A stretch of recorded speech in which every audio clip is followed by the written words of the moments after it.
I don't know if any of this is going to get through to anyone. If it does, it's probably because they want it to. In which case, I'm really sorry. Maybe they just don't even care. Maybe it doesn't matter because there's nothing we can do. If you're anything like me, you've seen some weird stuff around town. And more importantly, you've realized it. And you've remembered it while everyone else goes about their day in ignorant bliss. I don't know how far it goes, but so far, nobody has shown any capacity to register what I'm saying. I can spam it up and down the internet, and I don't get any relevant responses. I've considered that I might be crazy, but even crazy people can get some sort of reaction. Someone will at least try to humor them, calm them down. I've tried doctors, police, professors. They all just stare off into space when I start to describe this thing, like something is actively blocking the exchange of information. My biggest fear isn't that I'm all alone. My biggest fear is that I might still only perceive bits and pieces of something bigger. Or worse, that my capacity to perceive all this is shrinking. I can write it down, I can record every last detail, but it's not going to matter if I become like everyone else. I could wake up tomorrow and look at my journal entries and only see a pile of mysterious cake recipes. Who the hell knows? First thing I ever saw was one of the pickup windows. It's just like any other you might see at a fast food place, but it was right on the side of my own damn house. Nothing amiss indoors, but outside, half the block was lined up on my front lawn, reading over a glowing menu full of scribbly-looking gibberish and receiving their meals, if that's what you want to call them. They all act like it was their usual mundane lunch stop, even while the mail lady sucked some rancid-looking glop out of a plastic pouch, congealed blood dribbling down her chin. She told me it was the best she'd ever had. All my questions were met with those blank stares and stupid smiles. I couldn't tell who or what was actually handing out the food, or where it was even coming from. I could only see blackness. At least, that's how I remember it. Maybe I saw something else, but it's gone now. God, it was only the beginning. All the restaurants in town, the real ones anyway, are typically deserted. Employees still show up to some of them, but they don't even realize that no customers are stopping in. Some of them even host new windows, parasitically siphoning off their business. The things seem to multiply constantly. I've seen them indoors, outdoors, on houses, on trucks. Hell, even one on a tree. A window to nowhere. On a tree. Dispensing deep-fried slop to an ignorant gaggle of hikers. Near as I can tell, all the products are meat, or some vague semblance thereof. I can't always tell what kind of animal, or even what kind of body part is used. I've seen things that could have been dredged from some black, godless deep-sea trench, gelatinous slabs of flesh and blindingly unnatural colors, fried bugs just slightly larger than any I thought existed. It isn't just the windows either. I've started seeing this stuff right on the supermarket shelves. Foreign-looking packaging that has some kind of gibberish language on it. Occasionally bouts of quasi-English like number a million taste or it can dream a great flavor. It all has the same stupid logo on it too, sometimes burnt right into the cuts of meat. A bug-eyed cartoon hamburger and a little chef's hat. Sometimes it's winking, sometimes it isn't. Sometimes it only is after I've looked away. There's even people sucking down the stuff on live TV. The talking heads come back from a commercial, licking blood and grease off their hands. The The weather lady shows up looking like an extra from a slasher movie, red stains increasingly thick on her blouse. I don't think she's changed in weeks. Nobody even cares. Nobody thinks anything is odd or new or different. Nobody except me. My appetite for meat is thoroughly dead, to say the least. I don't think I could ever trust it again. But I've noticed non-meat products are growing steadily rare. Fruits and vegetables are sitting out longer between restocks. A lot of things are getting phased out to make room for all the new items. I shouldn't have to say this if you could already read and comprehend this far, but for the love of God, don't eat it. Don't taste it. Don't touch it. Try not to even smell it. The more people eat, the less they act like themselves. The funnier they talk. If you know something's up, but you can't see what I'm seeing, I advise you to stick to cereal. I haven't found anything fishy about any of the cereal yet. I can't begin to postulate what's behind us all. Aliens, terrorists, Illuminati, reptoids. I can't believe. I don't know. I could believe anything at this point. Entry 2. The ads are everywhere. Flyers, neon signs, billboards, all of them written in some weird foreign language I can't even find a match for. Plastered with that goofy artwork of the bug-eyed hot dogs and the steaks and the less identifiable things.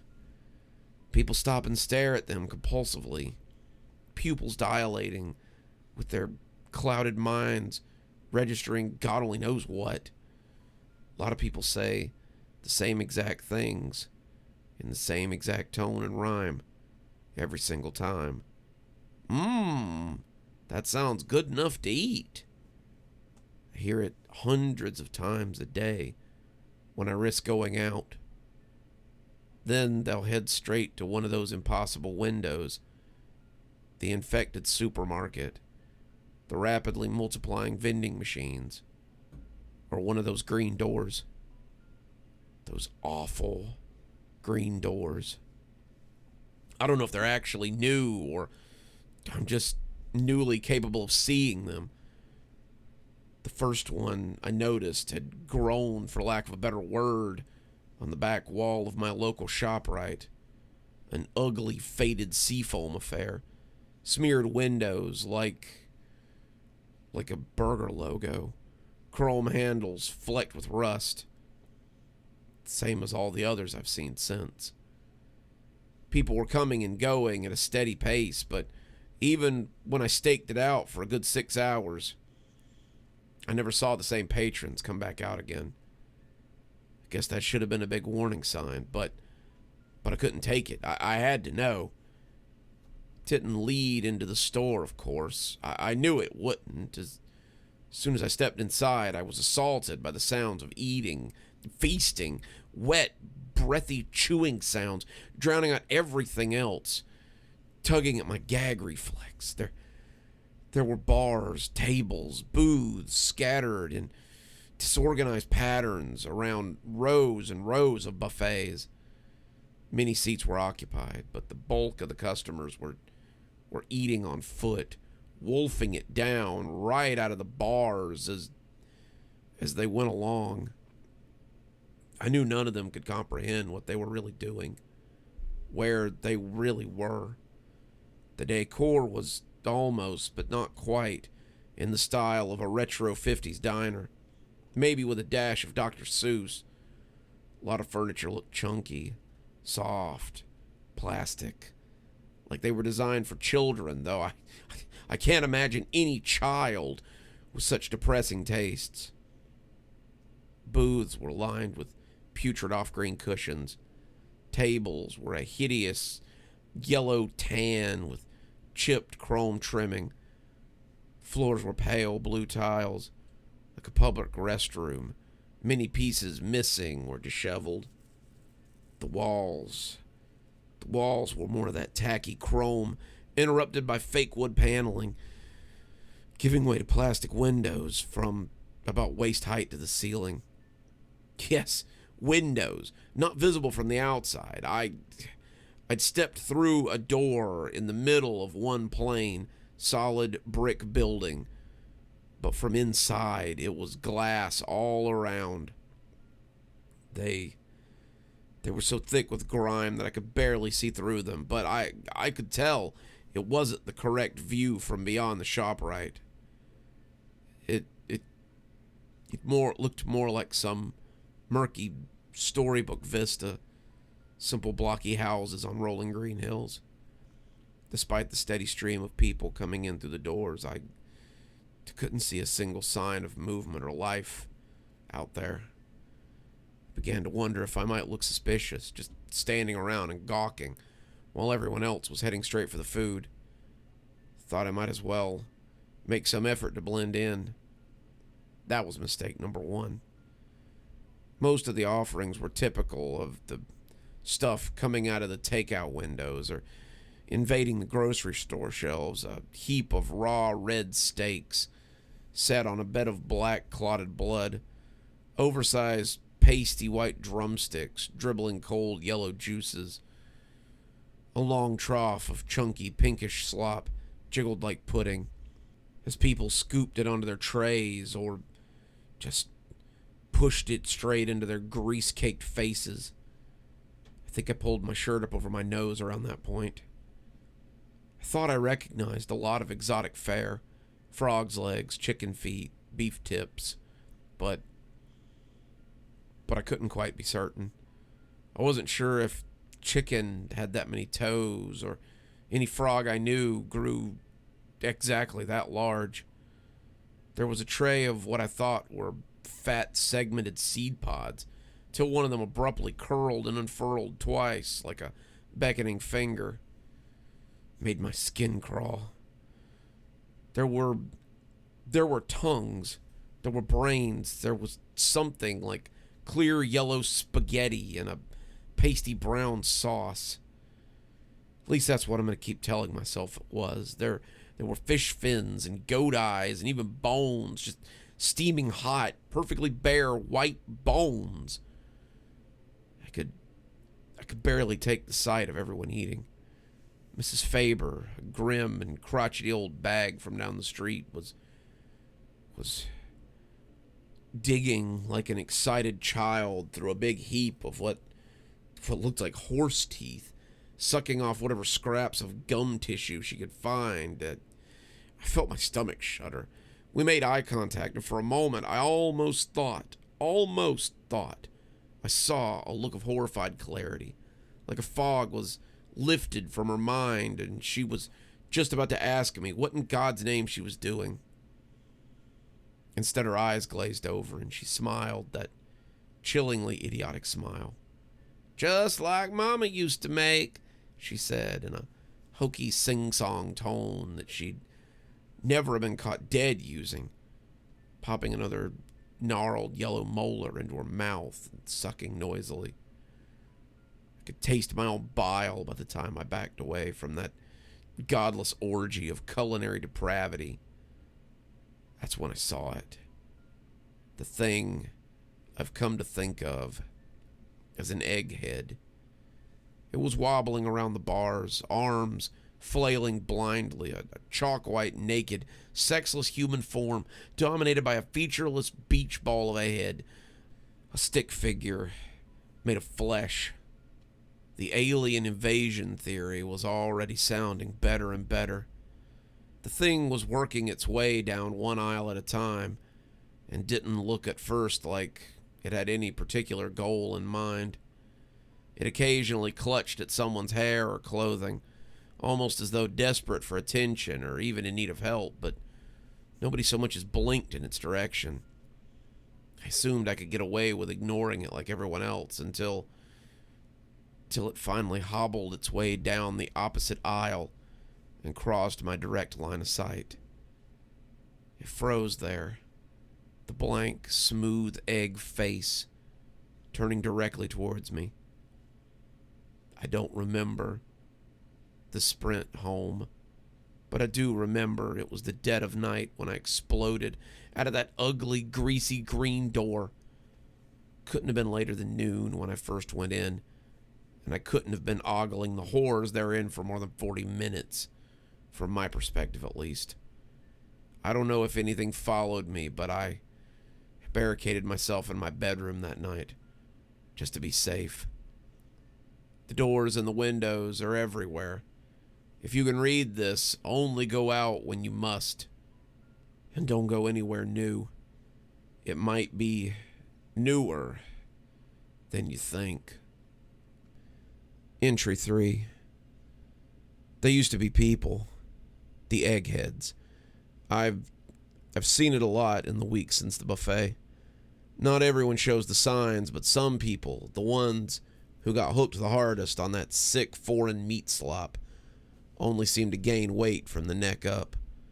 Their hair falls out. The first thing to disappear are the eyes, then the mouth seals shut and the whole head smooths over. They start to wander aimlessly, invisible to everyone else, forgotten by friends and loved ones. They do nothing but mumble, groping their arms around like they're hunting for their lost eyes. I killed one today. I'd spent my afternoon scrounging around town for normal things to eat, an increasingly challenging task. Avoiding the overly weird stuff is only half of it. I have to be careful for anything that boasts a new formula or improved flavor. Sometimes I just have to scan the package for the hamburger logo or check the ingredients for some new gibberish like extracted bone jelly or natural life parts. Some of the untainted stuff is skipping the shelves and going straight into the dumpster, which I've been digging through when the egghead got the jump on me, cornering me in a one-way alley between the Safeway and the Walgreens. Its head was bigger than most, an impossibly bloated globe that almost brushed the walls on both sides. I don't know how its feeble, chalky body could have held it up. It was barely more than a skeleton, thin skin shrink-wrapped tightly to its bones. All that remained of its former identity was a black dress tie, swaying like a pendulum from its pencil-thin neck. Its incoherent mumbling sounded at once panicked, apologetic, and threatening as it staggered towards me, limbs outstretched. I had nothing to defend myself with but a bag of stale bread and a warm can of Coke. I screamed at it, told it I didn't know what it wanted, that there wasn't anything I could do, but it just kept coming, mumbling. The moment my back hit the wall behind me, I snapped. I grabbed the nearest garbage can lid and swung it with all my strength, slamming it straight into that fat, bulbous face like a battle axe. It felt like striking a huge, taunt basketball. A mumbling grew more frantic, more confused as the thing stumbled backwards, gravity tugging at that awkward cranium, arms whirling cartoonishly as it fought to regain its center of balance.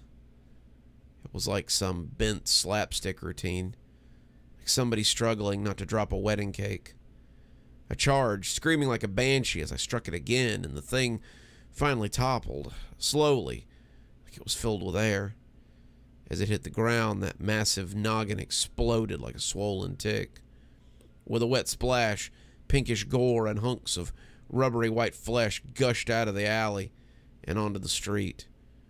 For one terrified moment, I wondered how the scene would look to the rest of the world, if they'd just see some random senseless act of murder against a completely normal, innocent human being. The people already nonchalantly stepping over the scattered pile of gore would have eased my mind if it weren't for what happened next. One of those piles started moving. Something about the size of a baby came squirming from the pulverized sludge, a fat, slightly oblong shape with a lot of thin, wriggling appendages underneath, still too thick with gore for me to make out details. It was still between me and freedom, and I could only watch in a confused stupor as it unfurled a pair of big, transparent fins and abruptly took flight, buzzing off into the afternoon sky like a bloated, fleshy bumblebee. It, thankfully, never seemed to notice or care about me. Funny how I settled on eggheads. I just thought they looked like eggs. I didn't know they literally were. A woman stopped dead in the crosswalk to smile and wave at the thing as it disappeared into the skyline, then continued on her way with only a momentary look of puzzlement. That "what am I doing" look followed by the "well, whatever" one I've grown so accustomed to over the past several weeks. When I got home, I started reading up on diseases, parasites, bugs, puzzle pieces dropping into place. There's a kind of wasp that lays eggs in a live caterpillar.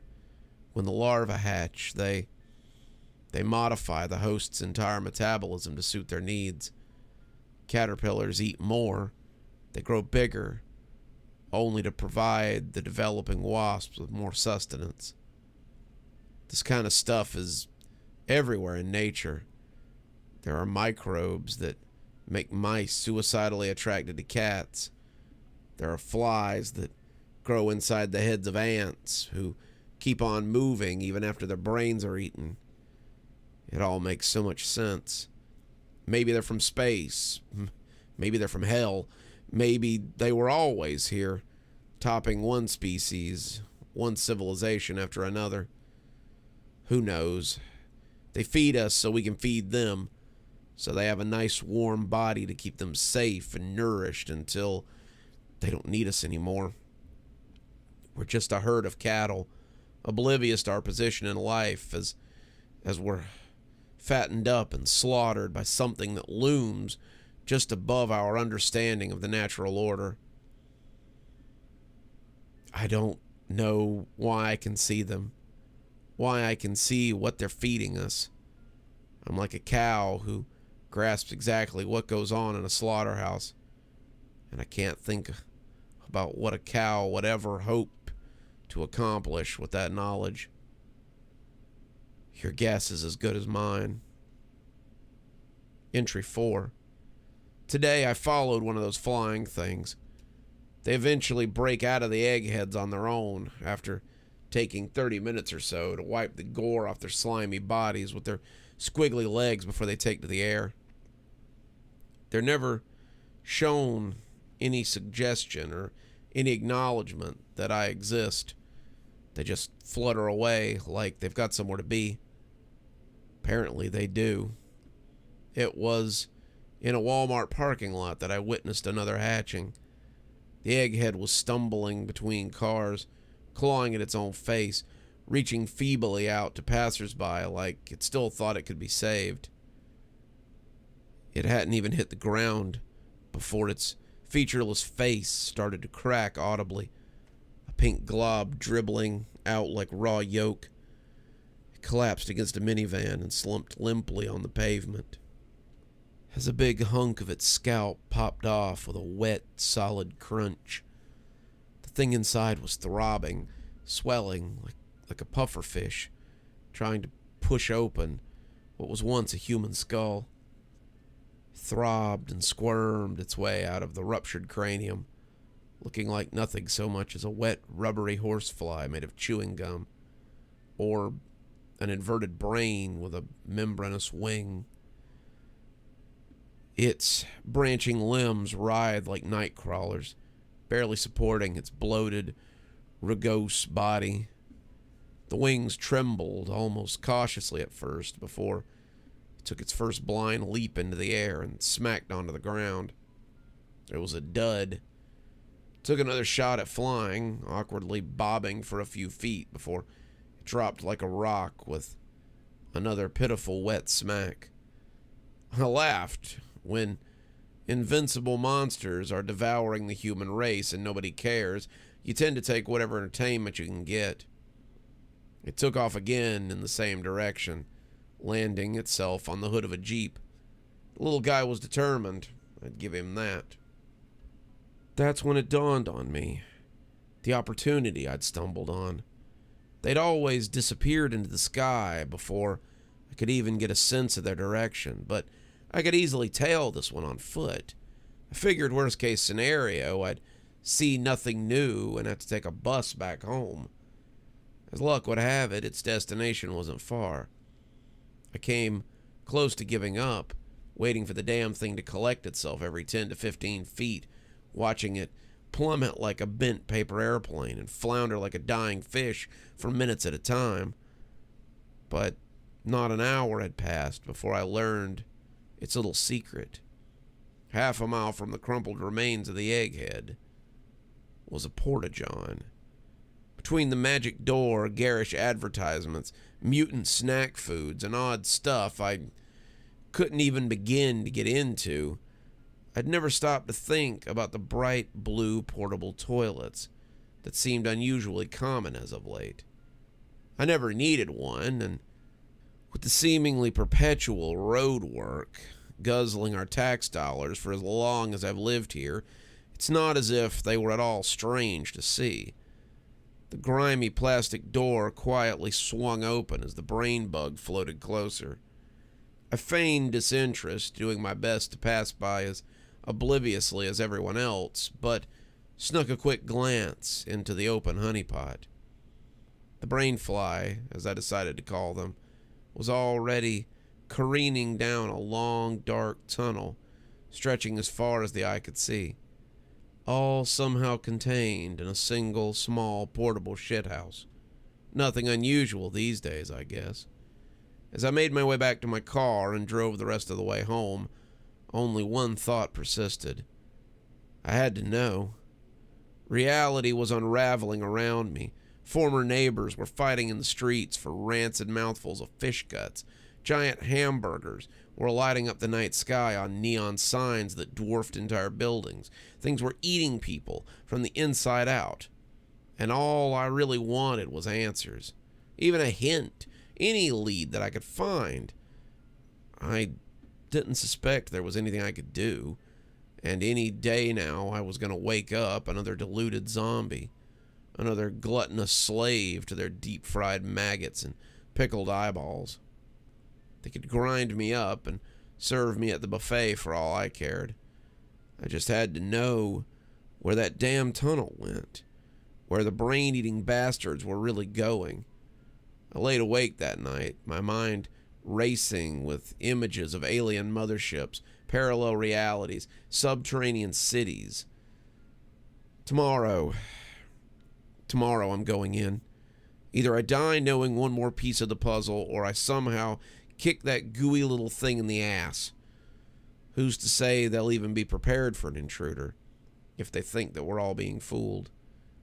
I don't expect to be some kind of hero, but so far, I'm the only one I know who even has a shot at trying. Entry 5.1. I was not prepared for what I found in that tunnel. It stretched for over a mile in the back of what should have been a 3x3 interior of a porta-potty.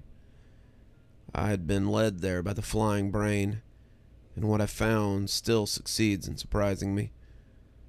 I planned to come prepared, but there was ultimately little that I thought would be useful. I packed a store-bought survival kit, ropes and flares and whatnot, and a heavy metal snow shovel, the only weapon I really thought would accomplish anything. The eggheads only ever responded to bludgeoning, and even then they only seemed to speed up the hatching process. No way could I have hit one of those brain flies with a bullet, but in a closed space, I suppose I could give one a good thwack. Besides the fundamental impossibility of its existence, the tunnel was wholly unremarkable.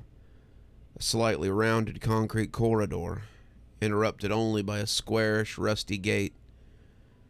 The distant droning escalated as I progressed, and soon enough, the tunnel gave way to what I suppose I can describe as a factory floor.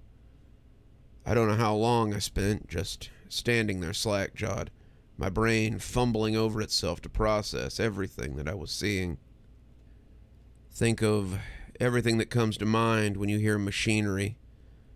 Turning cogs, conveyor belts, churning pistons, whirling fans, mechanisms of every conceivable design, and then some cranking and pumping away in a space so vast that no floor or ceiling or walls could be seen in the distant darkness. Now, imagine somebody threw all that away and hired clowns to remodel. 50 or 60 years of neglect later, you might have something close to the Burton-esque hell that I stumbled into. Everything alternated between cold, grimy steel and a sort of Candyland motif with vivid striped plumbing and polka-dotted ductwork.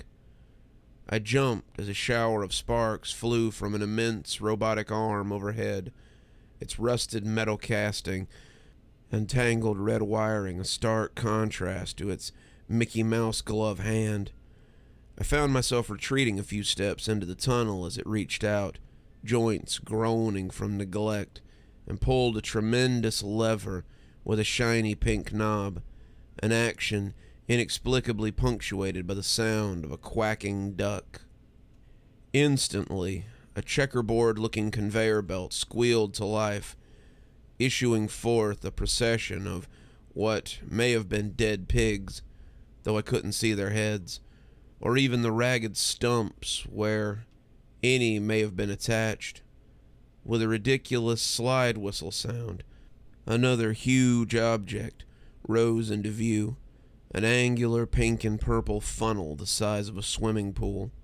One by one, the mysterious carcasses tumbled off the belt and into that huge trumpet, each followed by a torturous rending sound and a brief but voluminous geyser of thick brown blood. The smell was overpowering. Mesmerized by the spectacle of Willy Wonka Sausage Factory, I nearly fell on my ass as a large object shot over my shoulder. It was a brain fly. It had come up through the tunnel behind me and narrowly dodged my head by a few inches. As my heart cautiously restarted itself, I filed away the knowledge that was still of no obvious concern to the things, even intruding as I was on what may have been their headquarters, or at least an extension of it. I wasn't sure whether or not that was reassuring. The parasite had banked sharply upward as it left the tunnel, but I could still hear the distinct fluttering of big membranous wings between the whirring, grinding, and occasional goofy honking of the factory. I craned my head, waiting for the irregular crackling of the equipment to illuminate the gloom.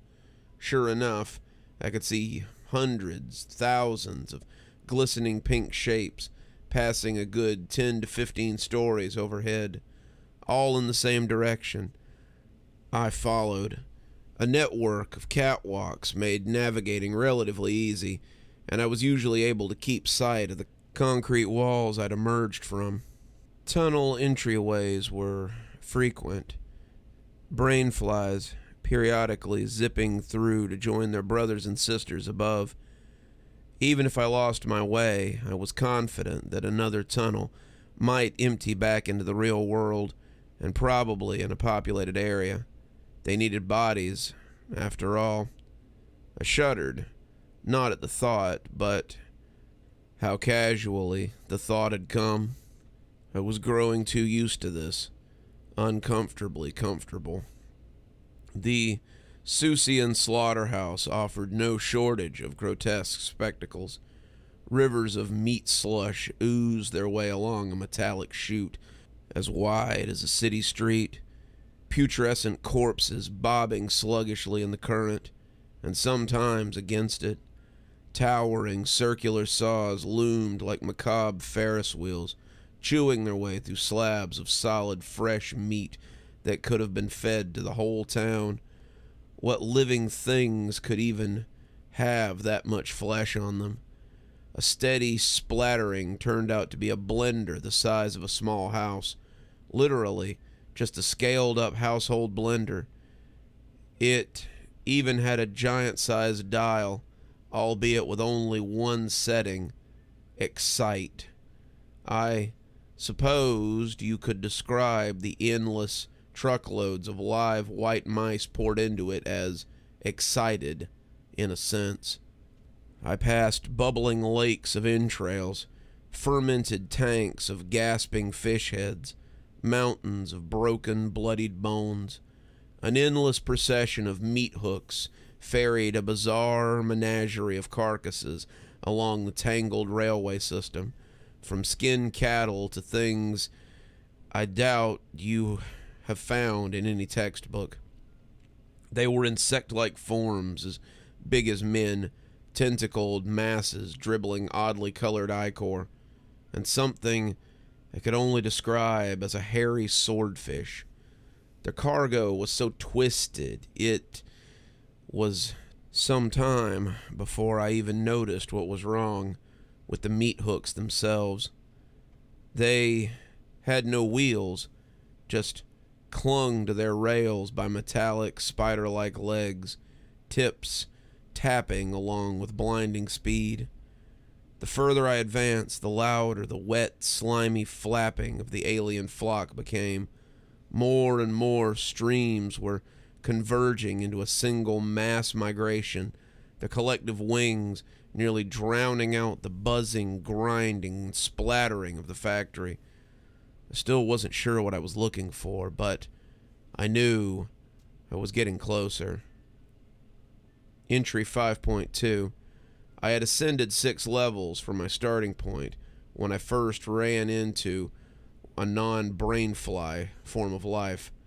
My mind almost tried to brush it off as a rat. At first, a tiny white shape scurrying in my peripheral vision. We both froze when I moved in for a closer look. The odd little being was only a few inches tall, pale and vaguely humanoid, with a large and nearly spherical head.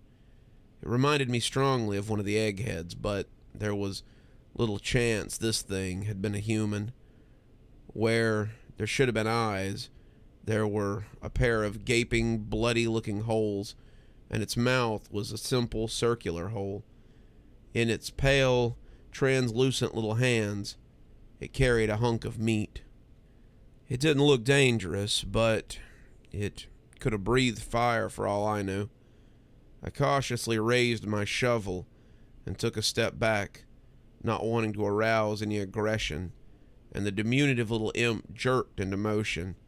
In an instant, it crammed the meat into one of its empty eye holes and took a flying leap off the catwalk, landing with a soft, wet splat on a lower level and scampering off into the darkness. From that point on, the tiny creatures seemed to be everywhere. I'd catch them watching me from around the corner, or busily snatching scraps of food from the conveyor belt. I suppose the rat comparison wasn't that far off, but if the brain flies flew and the little goblin things were only vermin, exactly who or what had the catwalks been constructed for? I'd get my answer soon enough. Entry 5.3. Following the airborne river of winged brains, I was ultimately brought to what seemed at first to be a steel wall, held together by colossal beams and rivets. To either side, it appeared to gradually curve away, the exterior of a rough, circular structure. High above me, the stream of brain flies were pouring through a grated porthole 100 feet wide, gaps just large enough to accommodate their wingspans. I could make out additional portholes to my distant left and right, more slimy flocks streaming in. This had to be it, home base, the mothership.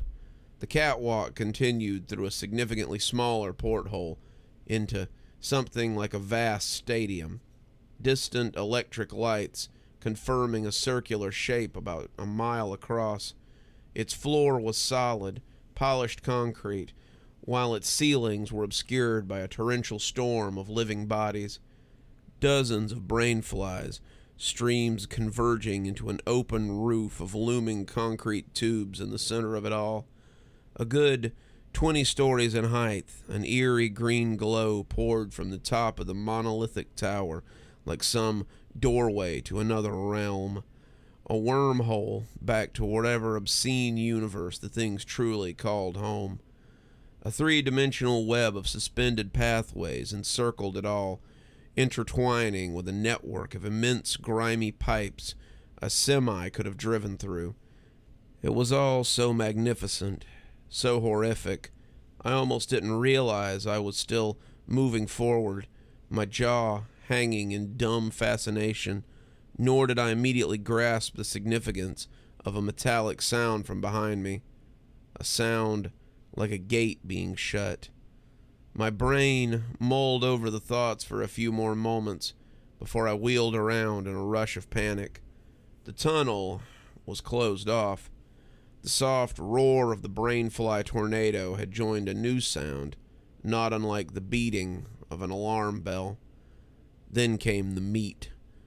I had the good sense to start moving as soon as the nearest gaping pipe began to shudder and gurgle, trickling a thin stream of red-brown slime for a few moments before finally erupting with a torrent of chunky sludge. All meat and meat juice. A few yards away, another pipe vomited to life. At first, I thought the intention would be to drown me. I didn't doubt for a second there was enough meat in the factory plumbing to fill this place completely, but it was quickly apparent that my demise would not be so simple. The meat seemed to spread out much farther than mere gravity would dictate. Wherever I ran, it seemed to flow directly towards me, winding in streams like a pseudopod of an enormous amoeba. Not my imagination. It was the worst-case scenario, but at this point, far from surprising, I'd already seen movement from the twitching thing that came out of the takeout window. Things that couldn't possibly have been alive, but wriggled frantically, even as they were torn apart and devoured by the increasingly fatter, greasier mouths of my neighbors. A chain of green-tinged sausages rose shakily from a nearby heap, like an intoxicated cobra. I gagged a little. Emerging mostly from the outer edges of the chamber, the living flesh was forcing me closer towards the tower, where I would have no choice but to ascend the catwalk. I was probably going to die either way, and it was probably going to be hideous. At least, I might sneak a glimpse at an alien world on my way out. Entry 5.4. By the time I had climbed only 3 levels, I couldn't see any empty floor space below me, only a solid lake of meat, rippling with unnatural life, like a pit of deformed, blood-soaked maggots. I could see pieces beginning to climb after me, questing blindly until it figured out the stairwell or simply creeping snail-like up the side of the tower. A few managed to catch up with me or even cut me off momentarily, but the shovel turned out to be an excellent choice. What I couldn't smash or sever, I heaved over the side. Something like an inside-out penguin toddled up to my feet on the 4th level. One good smack and it crunched wetly into a perfect, comical disc, still wiggling uselessly. Rancid brains burst like spoiled pumpkins under my wrath. A writhing mass of intestines inexplicably squealed and died once I chopped off what it was loosely employing as a head. A giant heap of pinkish slime gave me some momentary trouble on the 6th level, shrugging off one blow after another until I was stricken by an overwhelming chemical stink and brandished one of my flares, hoping it might be flammable. As though it knew exactly what I was thinking, it retreated like a snail into a rusty metal drum it had been lugging around. Though individually pathetic, the meat creatures were persistent and increasingly bizarre. Somewhere on the 8th, possibly 9th level, I turned around to find a big fish head attempting to sneak up behind me, tiptoeing comically on a pair of eerily human female legs.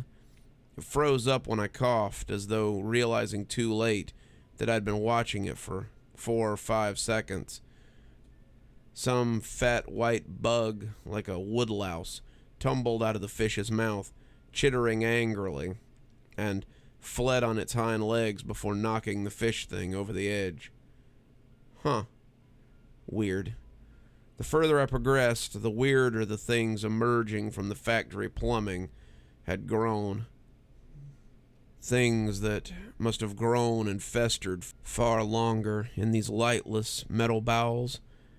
I could barely liken some of them to any animal or body part.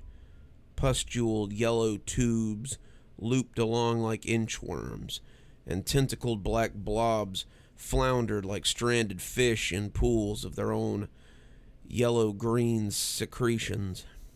I was waging a war against hot dog scraps from Planet X.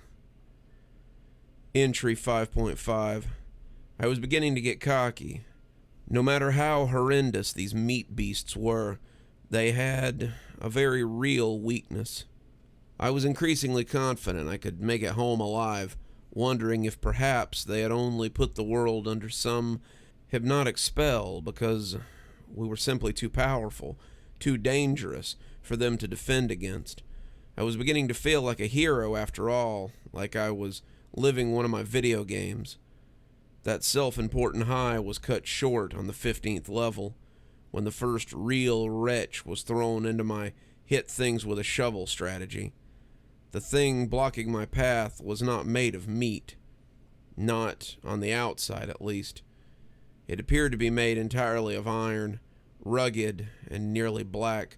A torso like a department store mannequin stood atop the jointed, knobby legs, and its single arm terminated at a pair of jagged tongs. Periodically, they clacked shut. The oversized head resembled some sort of huge pot or boiler with a pair of cartoonish painted eyes on it. An orange-yellow glow could be seen through the many cracks and vents.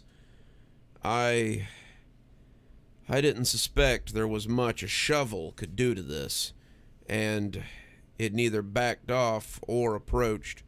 It simply stood there, waiting, daring me to make a move. I could see a dense river of meat bodies surging along the path only 3 feet below, making the same slow spiral towards the tower as I was. Fragile or not, there was no way I could keep their numbers at bay forever. I wondered if I'd be taken alive. A dozen things flashed before my mind. The eggheads, the things I'd seen in PETA propaganda videos. Any one of them could be my fate. "Let's just talk about this, Sonny Mom." The voice snapped me back to reality, if you could call it reality. It had come from in front of me, from the robot cook, or whatever it was. "What?" "It doesn't have to be this way, Missy George." Besides its mangled grasp of pronouns, it spoke English with remarkable clarity. Its voice was soft and feminine, with just a slight metallic quality. "I'm sorry?" was all I could manage, still dazed. "We can put you right back where you belong, little thing-a-doc. We can even fix you up like the rest. You'll never know." I knew exactly what it was talking about. The brainwashing.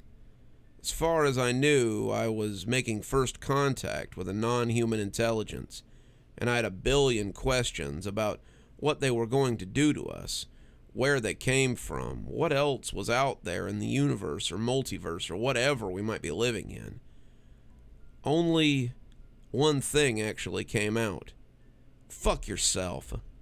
It sighed in a hollow, metallic sigh, a little smoke escaping from the face vent.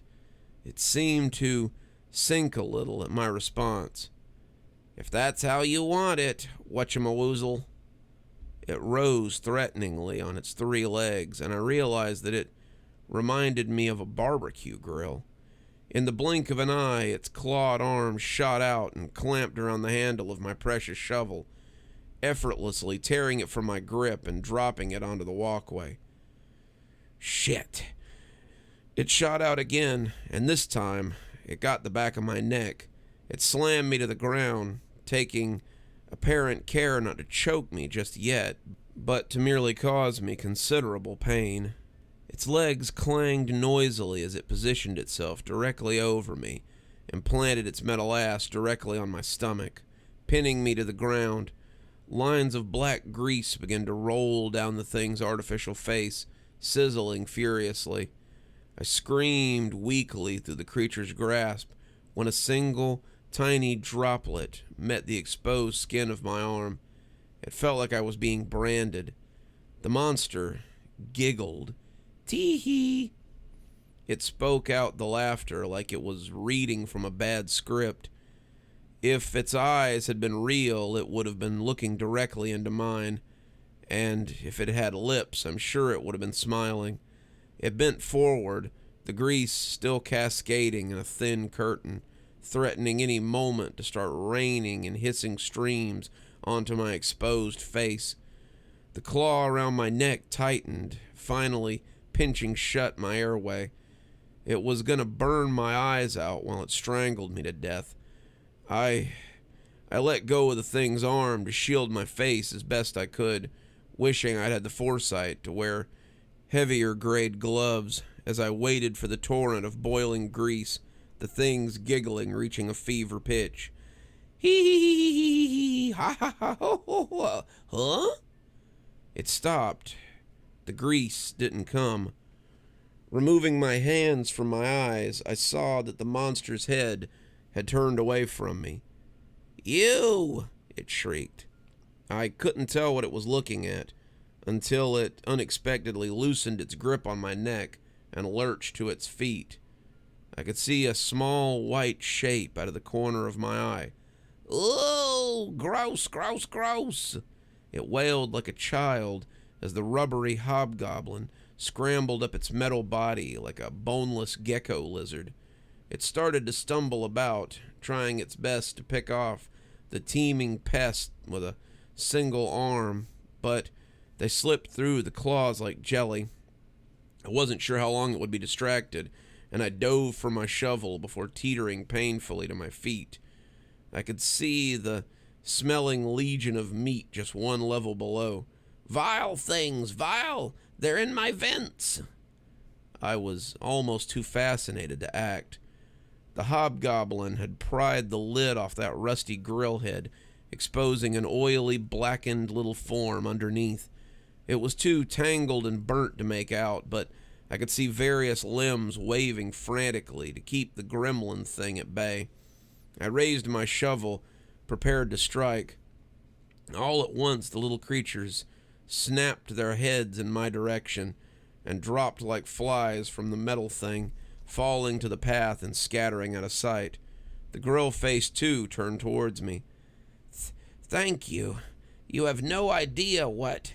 I let out a berserker howl and brought down the shovel squarely on that black, twitching body, splattering it with a wet crunching and a deafening bang against the white-hot grill that it rested upon.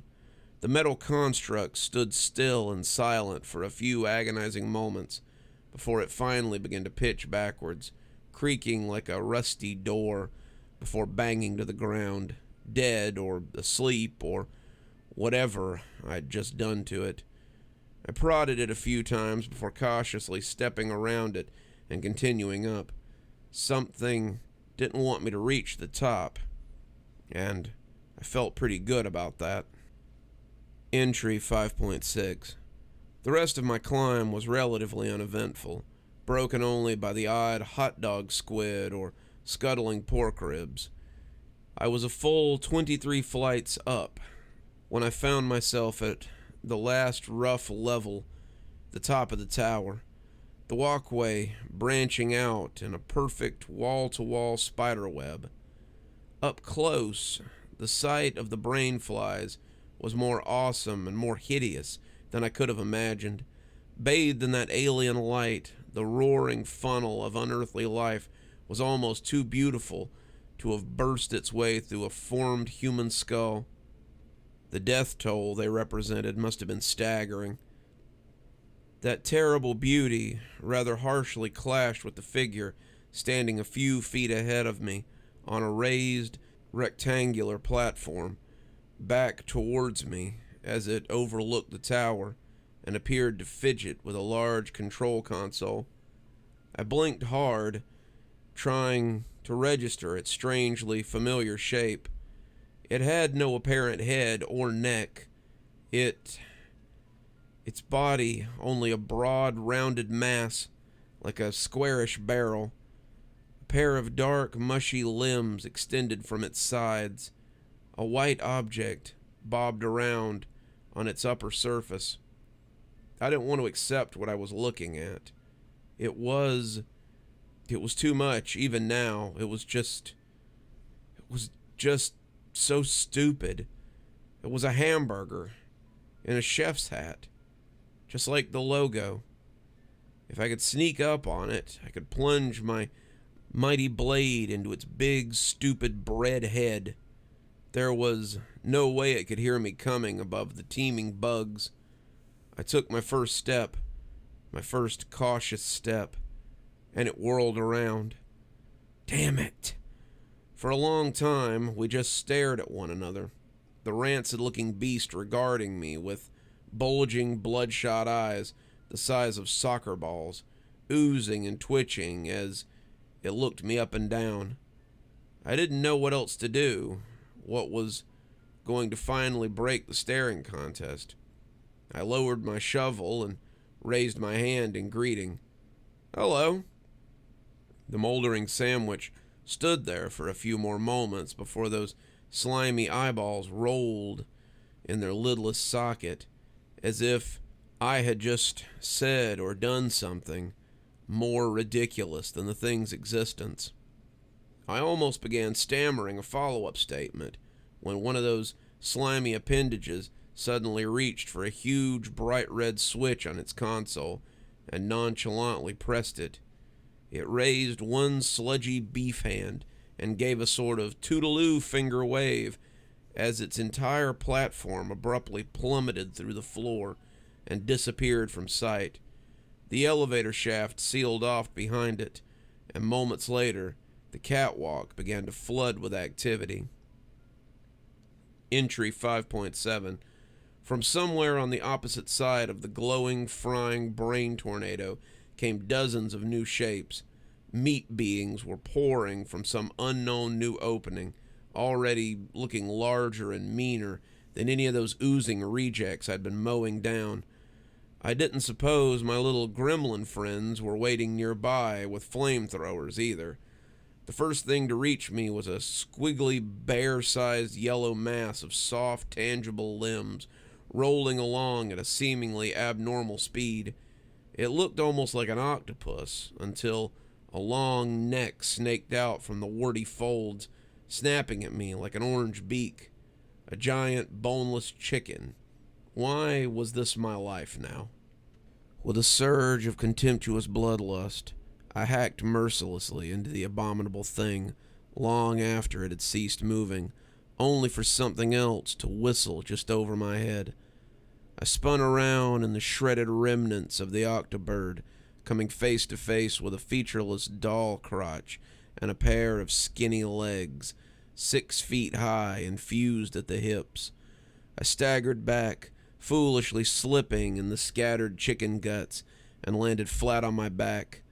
The legs terminated in a needle-sharp lance of bone, precariously balanced on the metal mesh of the walkway. They raised one wicked lance in the air again, aiming straight for my eyes, and it was a miracle I put the shovel between us quick enough. The legs seemed to momentarily vanish with the speed of the strike. It took a moment to regain its balance as it bounced off the shovel, the tip of its bone holding up distressingly well. I barely managed to sit upright as it took a stab for my heart, and I scrambled to my feet just in time to deflect a third strike. Enraged, I swung the shovel like a barbarian's axe, and the legs toppled. while they flailed over the guardrail, I could swear to God that I heard them utter a soft, high-pitched, "uh-oh." From another direction came a throbbing heart the size of a small car, ambling along on its branching veins, an equally gigantic steak knife protruding from its center like a metallic snout. It reared back, raising itself to full height, 8 feet, on its tendrils, and let out a high-pitched, rat-like squeak. Nope.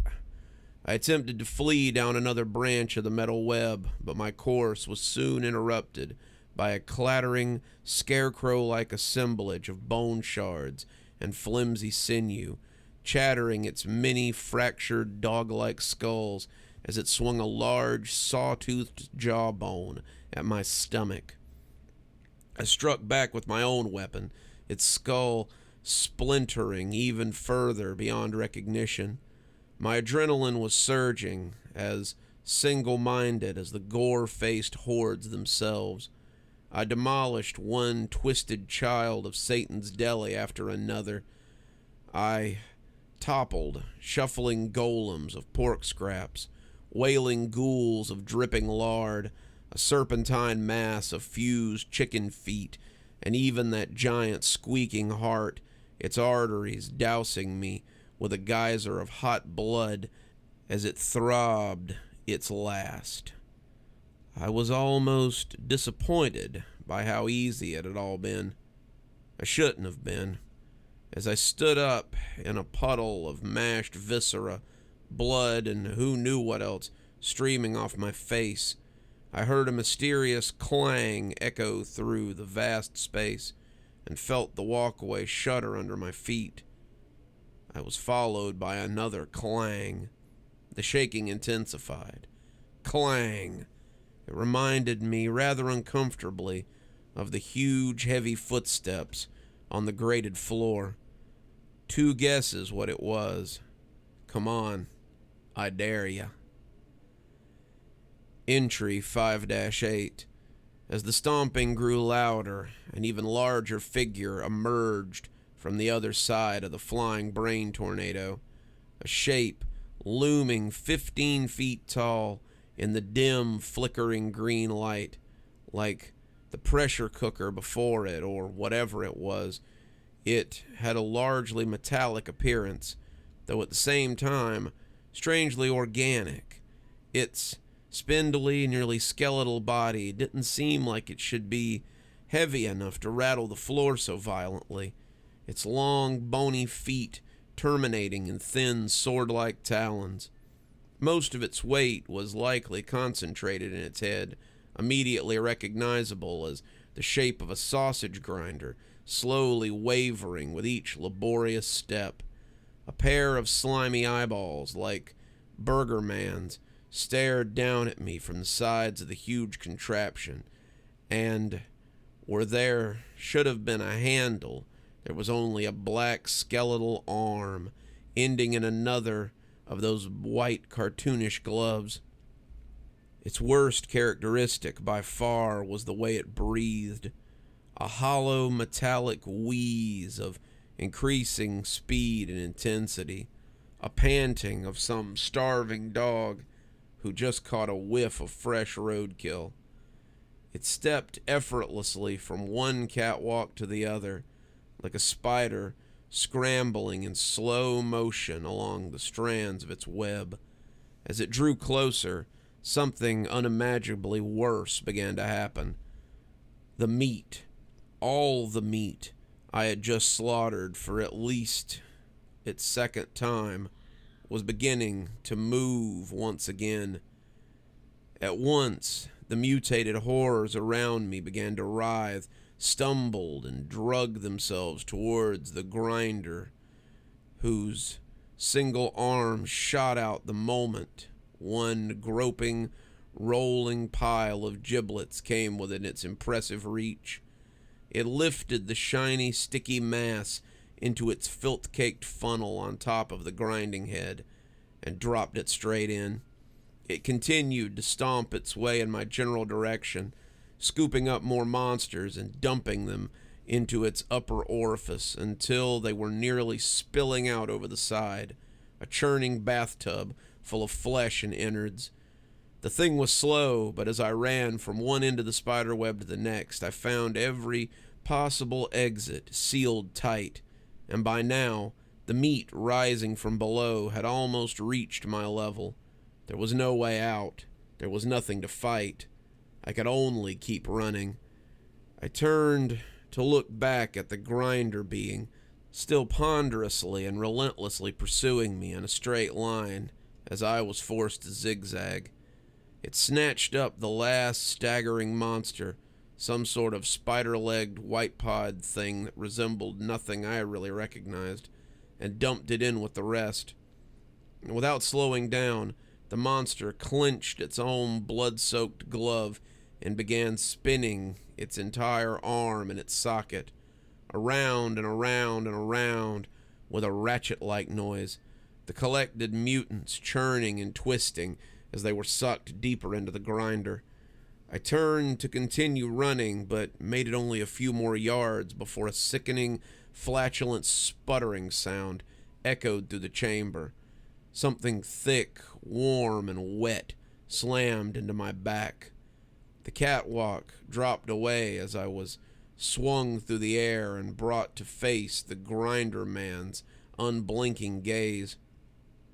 I was being held tight in an enormous pink hand, wavering at the end of a tentacled limb comprised entirely of raw ground meat.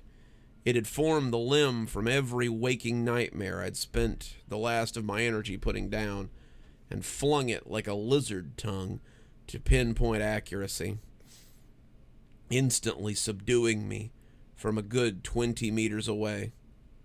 I squirmed and thrashed desperately, but only felt further mired in the dense, tarry muck. The crank arm continued to twist, and more squirming noodles of processed tissue slithered along the length of its makeshift appendage, cocooning me in more layers of raw flesh. I was reminded yet again of a spider. As I sank deeper into that stinking, sloppy mire, I suddenly found myself transfixed by what was directly behind the metallic giant. I could finally see into the tower, into the vortex, down into where those writhing alien hatchers were all going in such a hurry. At first, I was confused. The significance of what I was seeing almost didn't want to register. Bitter, rancid meat juices were beginning to flood my mouth. Tendrils of meat sludge were probing my eyes and nose. My world was going back. It was being smothered to death. But on the inside, I just couldn't stop laughing. Entry 5.9. I awoke the following morning on the floor of my own home. Alive. My body was caked with meat gunk, my clothes sticky with blood. Not a dream. What little must have been in my stomach promptly emptied itself onto the carpet. I guess I'd been tearing those up soon, if there was any real point. I staggered to the shower, my mind racing with all I'd seen in the meat factory. They had apparently neither wished to kill me or erase my memories. I guess they knew as well as I did that there was nothing I could do to them. After all, if cattle couldn't do much to change their fate, what hope would there be for the cattle to feed? Entry 6. I tried to get a fountain drink at 7-Eleven, some sort of pinkish gunk coiled out like soft served, smelling like hot bologna. I cut open what I thought was a watermelon. The inside was a lot like a brain. I unwrapped an almond joy and got nothing but a length of bone filled with clear yellowish mush. I put money into a Coke machine, saw the bottle tumble to the bottom. I reached through the door. I pulled out a heart It was still beating. I hurled it to the pavement and stomped onto it. Nothing but a red, sticky stain was left. I came home starving, not even surprised by a flock of chickens hobbling around my front lawn, plucked and headless. I staggered to my kitchen and cracked into another box of cereal from my dwindling stash. Cat food stink. Cartoonish hamburger. The words Superior Food Market had replaced Frosted Flakes. Tony the tiger was now a grainy photograph of a bobcat.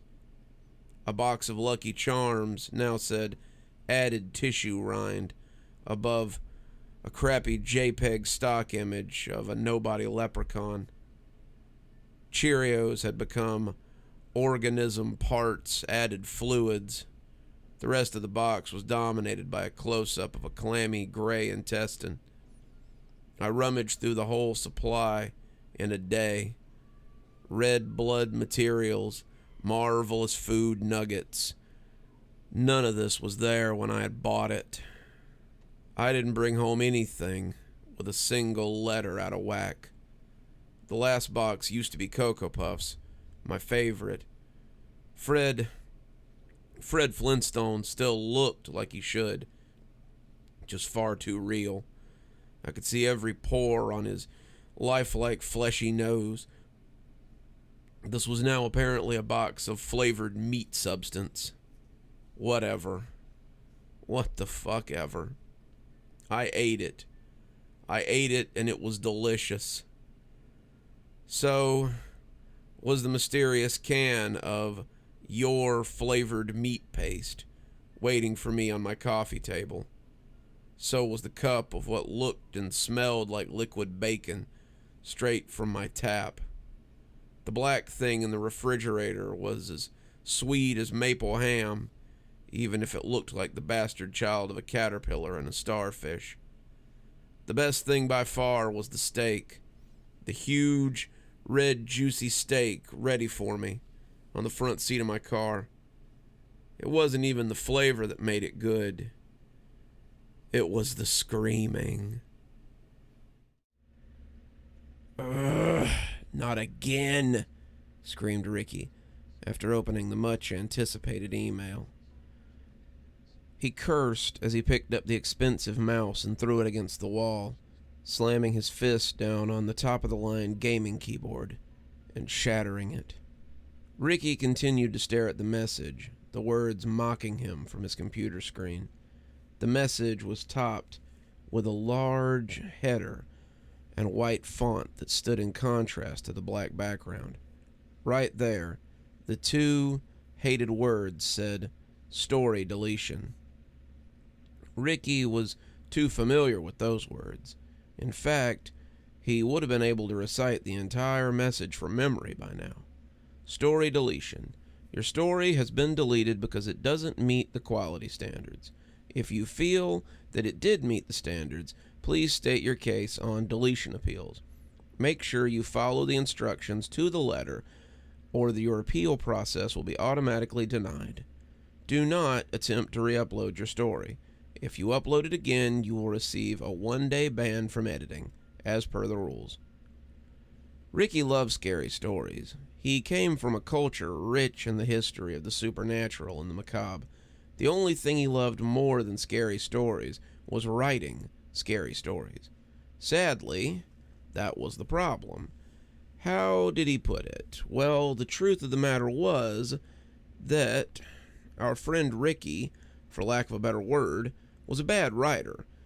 There was zero talent in the poor boy's head, and the same could be said for his imagination as well. His characters had no substance. His grammar was atrocious.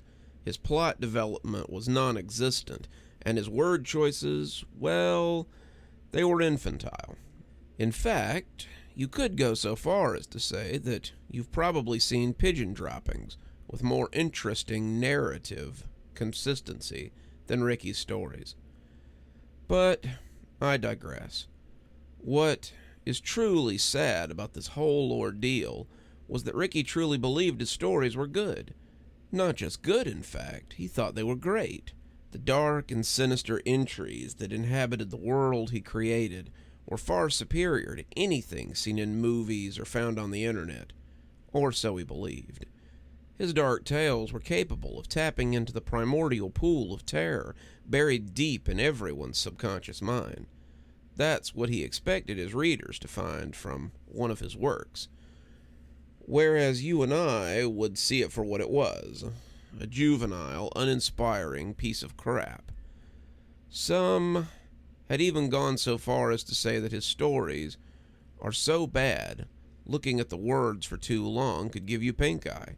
One boy claimed, after being forced to listen from beginning to end, that Ricky's story gave him an ear infection. Whether any of that is true or not, it's well known that once you finish reading a story authored by Ricky, you're actually dumber than when you began reading. Brain cells literally drop dead in the middle of whatever brain cells do in the brain. And believe me, it's not just a few. It's a lot of them. Worse still was that Ricky wouldn't hear it. He didn't like rejection, and he already had it in his head that they're not even reading his story. He's convinced they don't even bother to give it the time of day, and automatically delete it. The tantrum builds, and his cheeks turn red as he screams out loud, "Why would they not listen to me? They never listen to me. They never give me a chance." He knows that to be true, especially in consideration of how they treat him and what they say about his stories. He angrily reads the comments. Bad grammar and punctuation. But I'm new to this site. Can't you just tell me what to fix or fix it yourself? Misspelled words. It's the way my character speaks. Poorly written and awkward sentences. English isn't my first language, so give me a chance. The story isn't creepy. What do you mean it's not creepy? There's a witch in the story. How's that not scary? You see, Ricky is a spoiled kid from a well-to-do family. He's never had to go without, never had a demand that wasn't met, never had his ungrateful heart been denied a single request. There was nothing he could not have in his pampered life. However, with such a luxurious lifestyle, he also never had to aspire or dream for greater things. Despite its value, all the objects of his desire were carelessly tossed to the side or forgotten when the interest was lost. They meant nothing to him. Eventually, Ricky turned that frustration outward upon those who were weaker and less capable of standing up for themselves. For every insult, every slight, every time that he did not get what he wanted, he inflicted that rage upon the innocent bystanders 10 times over. He terrorized all the children within his sight. Well, tonight, that will all change. That's why I have been sent. This is my charge from me, la Dama. Tonight, I will reveal to him the story of his people and enlighten him about where he comes from.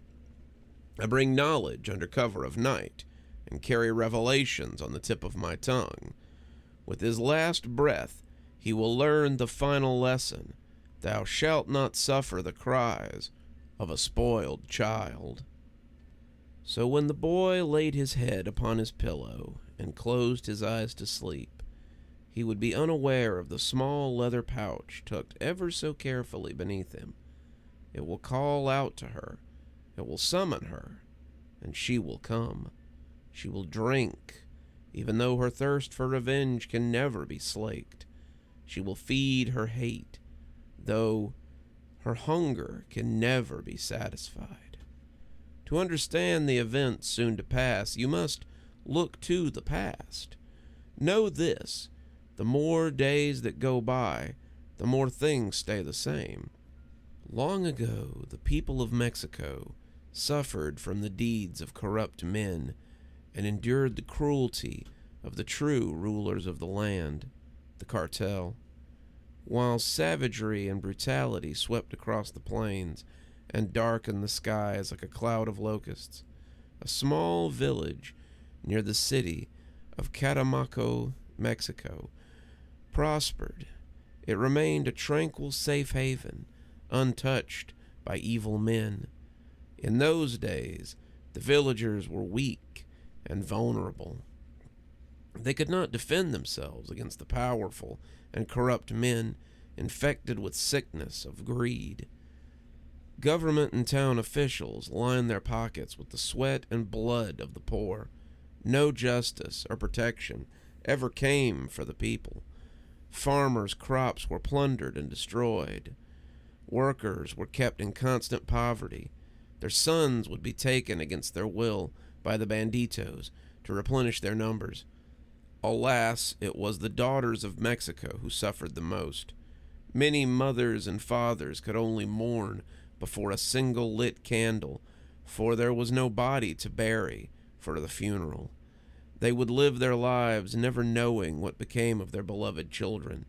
Too many shallow graves sprinkled the countryside with the bones of unnamed girls. Among the violence, all but one village suffered.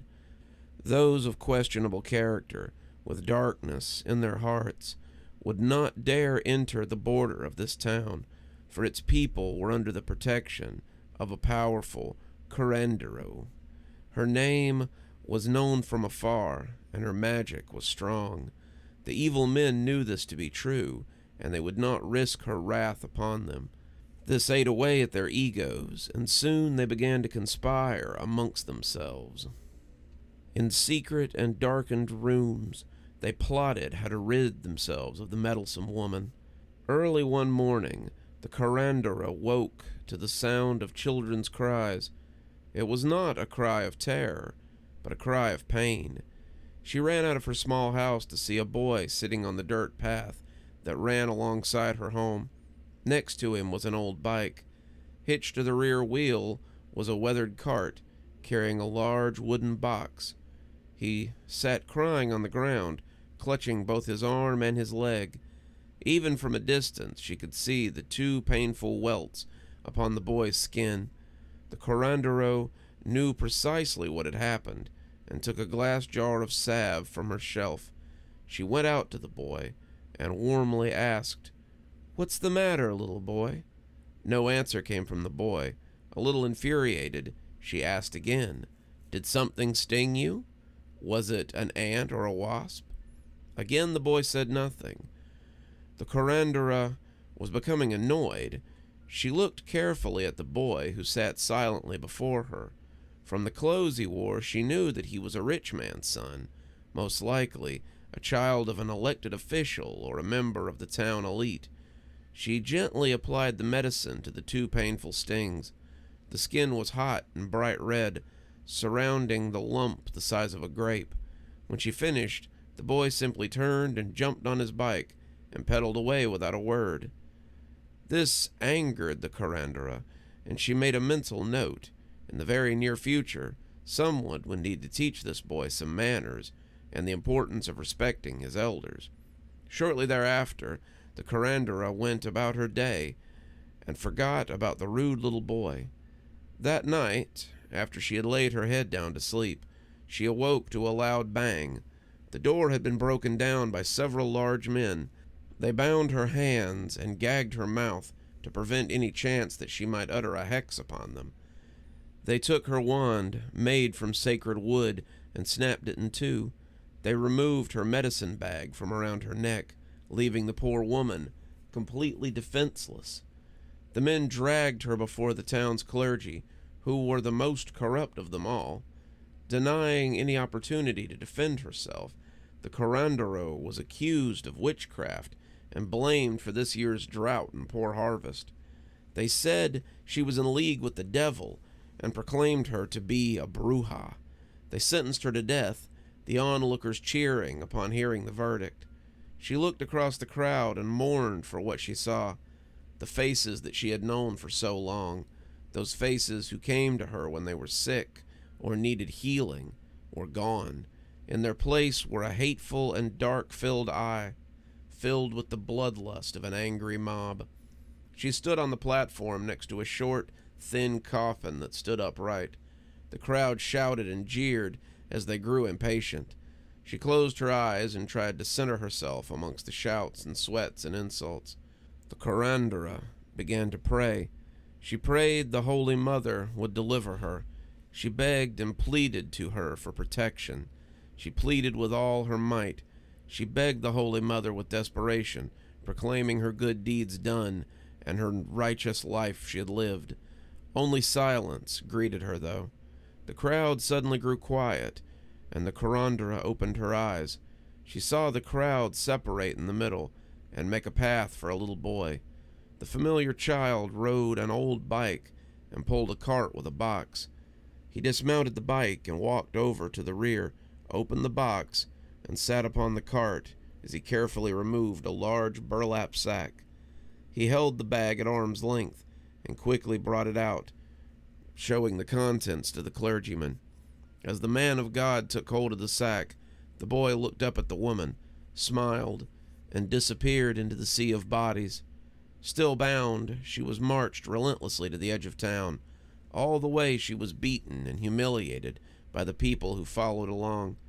She was brought before a freshly dug grave and shoved hard into the open coffin. She stared up at the man, who mocked her from above. Just as they were about to seal the coffin shut, the clergyman held out a large hand with a burlap sack. He flung the bag into the coffin, and the men quickly nailed it closed. The men picked up the coffin containing the Corondra and dropped her into the dark hole. The sound of dirt covering the coffin was thunderous. She lay terrified in the dirt patch. Just before the light had been extinguished, she had seen what had been tossed in with her. At her feet lay the largest wasp nest that she had ever seen. Soon she felt hundreds of thin legs beginning to crawl over her body. They angrily explored the dark prison as they searched for the one who had dared to disturb them. Time slowed as the Corondra waited for the first sting to strike her. Once again, she prayed to the Blessed Mother for protection, and still there was only silence. Pain from the first sting exploded over her right cheek. The sharp stingers were stabbed into her flesh. It tore through the skin and went as deep as it could. The wasp contracted its abdomen, pumping in venom. It pulled out the sharp tip and again jabbed the stinger back into her flesh, for the wasp can use its stinger over and over again. Even if they've exhausted their venom, they will not stop piercing the skin. She screamed in pain as she was stung again and again. They stung her eyes and crawled into her open mouth and stung her tongue. The insects crawled down her throat and into her ears. Venom filled her veins, and her skin turned red as it swelled and burned. The wasp's poison saturated her blood, causing it to thicken and burn. The swelling cut off her breathing, and she began to convulse. The angry little beasts began to stab her more relentlessly. Not a single spot on her body was spared from the wasp's sting. The pain continued to grow. She was about to call out to the Virgin Mother when she stopped herself. Betrayal and abandonment hit her deeply, causing more agony than a wasp could bestow. Anger and hate consumed the woman. She knew what she had to do. She would call out to another deity. The deity would come. She would call out for Santa Muerto. The Corondra lay motionless in the dark, wheezing and gasping for air. Her stings upon her skin were stretched until it tore from swelling. The swarm of insects continued to poke and jab with their long stingers. The buzzing of their wings was deafening. Then suddenly, all was silent. The scraping of long fingernails traveled down the side of the coffin. The Corondra tried to open her eyes, but her face was so bloated. It mattered not. She had no sight, as the wasps had penetrated her eyelids and filled her eyes with venom. The scraping stopped, and the Corondra heard the low and ancient voice of a woman. "What's the matter, my daughter?" The crowd had not yet dispersed when the ground began to shake. The men had lingered and were congratulating themselves and laughing when the ground suddenly opened up. Black thorns emerged from the soil where she had lain, and the dirt blackened with decay. All was still for a moment, until a deep, inhuman moan was heard from the sky. It called to its new disciple beneath the ground. The villagers cowered when the low voice boomed from the crack that spread out from the spot of the woman's unholy grave. I curse you. I curse your children. They will taste the venom that now flows through my veins. When I hear a child cry, I will come. I will come to your children. They will feel my sting. I will nest within a home made from their skin. I will use their bones for stirring my brew. I will quench my thirst with their tears. I will dance to a melody made from the symphony of their screams. She let out one final wail of demonic rage until only the sound of wasp wings could be heard. 3 days later, the traitorous boy, helped by the Corondra, disappeared without a trace. It was fate that brought the two together. He had been tasked with finding a wasp nest. It was by chance that 2 of the insects escaped and stung the boy near the woman's home. She had shown him mercy, and he had repaid her with rudeness and betrayal. An empty bed was all they found, except for the small pouch hidden underneath his pillow. Within, they found it held only a piece of paper wasp nest, ash, and a lock of hair cut from the boy's own head. She still keeps a part of him on her at all times, even to this day. As time went by, more and more of the children disappeared. Eventually, like the righteous Corondra, the little village died slow and painfully. The people in that area still speak of the dark Bruja. It's told that when the day shortens and the nights grow cold, the children must be especially good and obedient, for if a child is spoiled and shows no respect, the Bruja will find him. They say she is dressed all in black and wears a cloak made of wasps. She can fly long distances and climb up walls. She will tap on your window and tempt the child to let her in. Her nails will click and tap on the window pane until the child hears her voice from out in the darkness. So that is the story of La Bruja. She is the one I serve. She is my lady, and I serve her well. I find those children who are spoiled and rotten. I find the ones most deserving of the fate my lady brings. Who am I? Well, let's just say I am someone who is familiar with matters such as these. But that is a story for another day. However, I will tell you this. I am neither angel nor demon, but I perform God's will. I bring balance. That is my mandate from heaven. The Bruja has no mercy. She holds dark and powerful magic, fueled by an inexhaustible source of hatred. I direct that hatred to those deserving of it. Such hatred and wickedness cannot be allowed to roam free and go unchecked. I ensure the innocents are protected, and the wicked are punished. So listen to my words, boys and girls. Do what you are told. Honor your mother and father. Be on your best behavior. You don't want to end up like little Ricky here, now do you? Take heed, for if you do not, there will come a night when you will hear tapping at your window. As the buzzing of 1,000 wings fills your ears, you will hear the low voice of a woman asking, "What's the matter, my child?" In the last decade and a half, it's become infinitely easier to obtain exactly what you're looking for by way of a couple of keystrokes. The internet has made it all too simple to use a computer to change reality. An abundance of information is merely a search engine away, to the point where it's hard to imagine life as any different. Yet a generation ago, when the word streaming and torrent were meaningless, save for conversations about water, people met face-to-face to conduct software swap parties, trading games and applications on Sharpie-labeled 5 1/4-inch floppies. Of course, most of the time, The meets were a way for frugal, community-minded individuals to trade popular games like King's Quest and Maniac Mansion amongst themselves.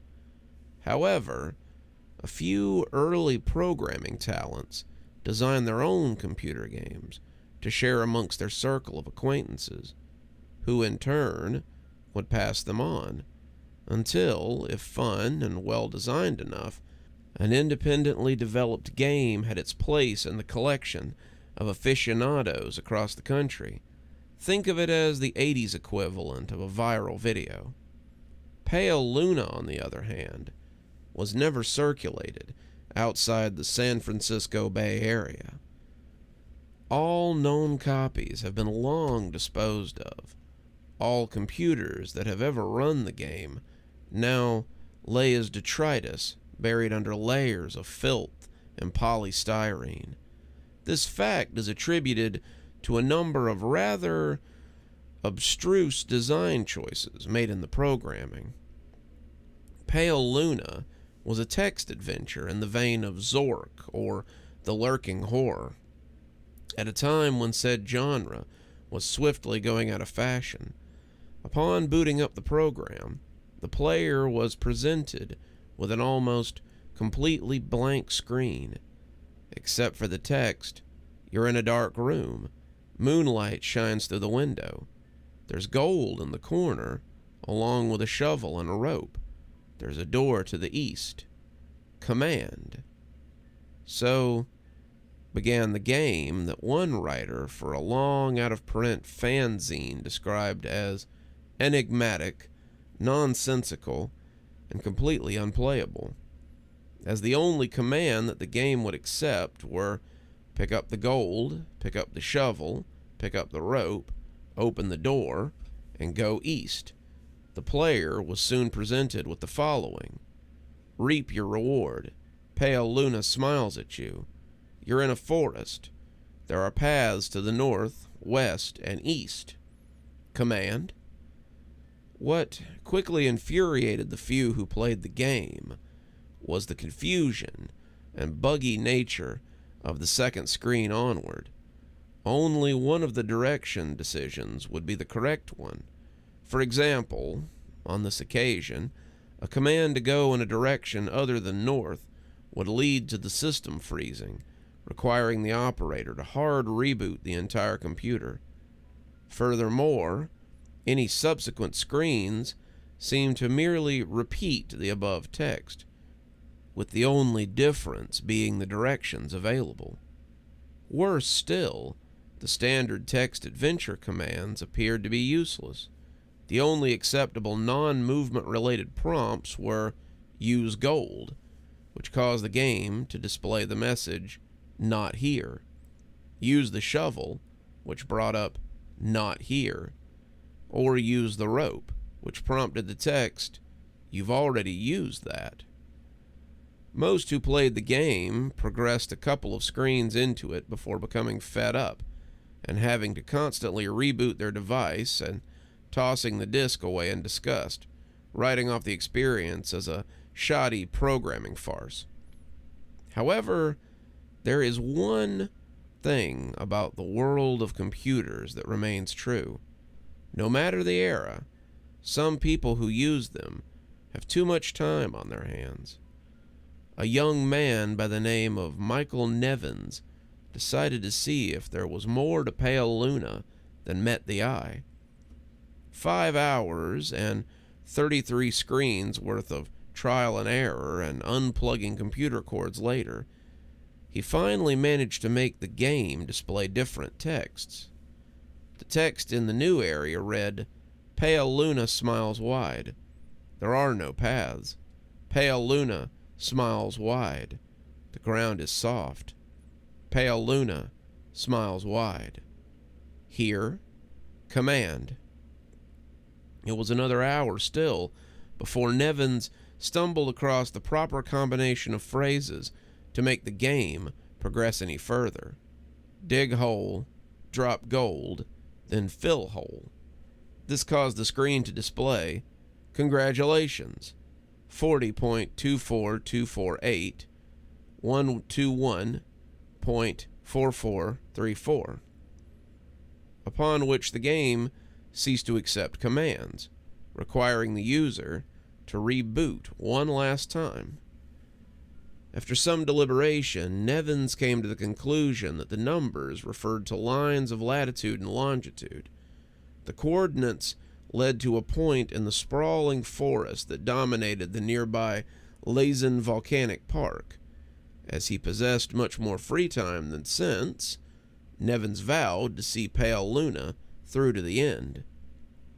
The next day, armed with a map, a compass, and a shovel, he navigated the park's trails, noting with amusement how each turn made corresponded roughly to those that he took in-game.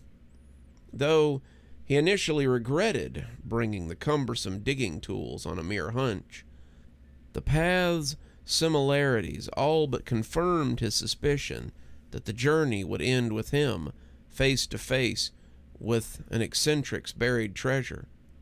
Out of breath after a tricky struggle to the coordinates, he was pleasantly surprised by a literal stumble across a patch of uneven dirt. Shoveling as excitedly as he was, it would be an understatement to say that he was taken aback when his heavy strokes unearthed the badly decomposed head of a blonde-haired little girl.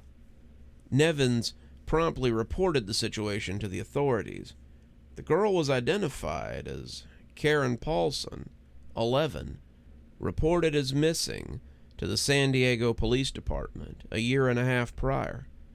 Efforts were made to track down the programmer of Pale Luna, but the nearly anonymous legal gray area in which the software swap community operated inescapably led to many dead ends. Collectors have been known to offer an upwards of 6 figures for an authentic copy of the game. The rest of Karen's body was never found. True. Nervous? Very, very dreadfully nervous. I had been, and am. But why will you say that I am mad? The disease has sharpened my senses, not destroyed, not dulled them. Above all was the sense of hearing acute. I heard all things in heaven and earth. I heard many things in hell. Now then, am I mad? Hearken and observe how healthily, how calmly I tell you the whole story. It is impossible to say how first the idea entered my brain, but once conceived, it haunted me day and night. Object, there was none. Passion, there was none. I loved the old man. He had never wronged me. He had never given me insult. For his gold, I had no desire. I think it was his eye. Yes, it was this. He had the eye of a vulture, a pale blue eye with a film over it. Whenever it fell upon me, my blood ran cold, and so, by degrees, very gradually, I made up my mind to take the life of that old man, and thus rid myself of the eye forever. Now, this is the point. You fancy me mad. Madmen know nothing. But you should have seen me. You should have seen how wisely I proceeded. With what caution, with what foresight, with what dissimulation, I went to work. I was never kinder to the old man than during the whole week before I killed him.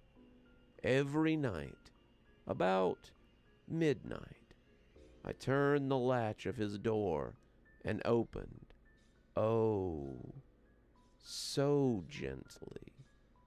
And then, when I had made an opening sufficient for my head, I put in a dark lantern, all closed, so that no light shone out.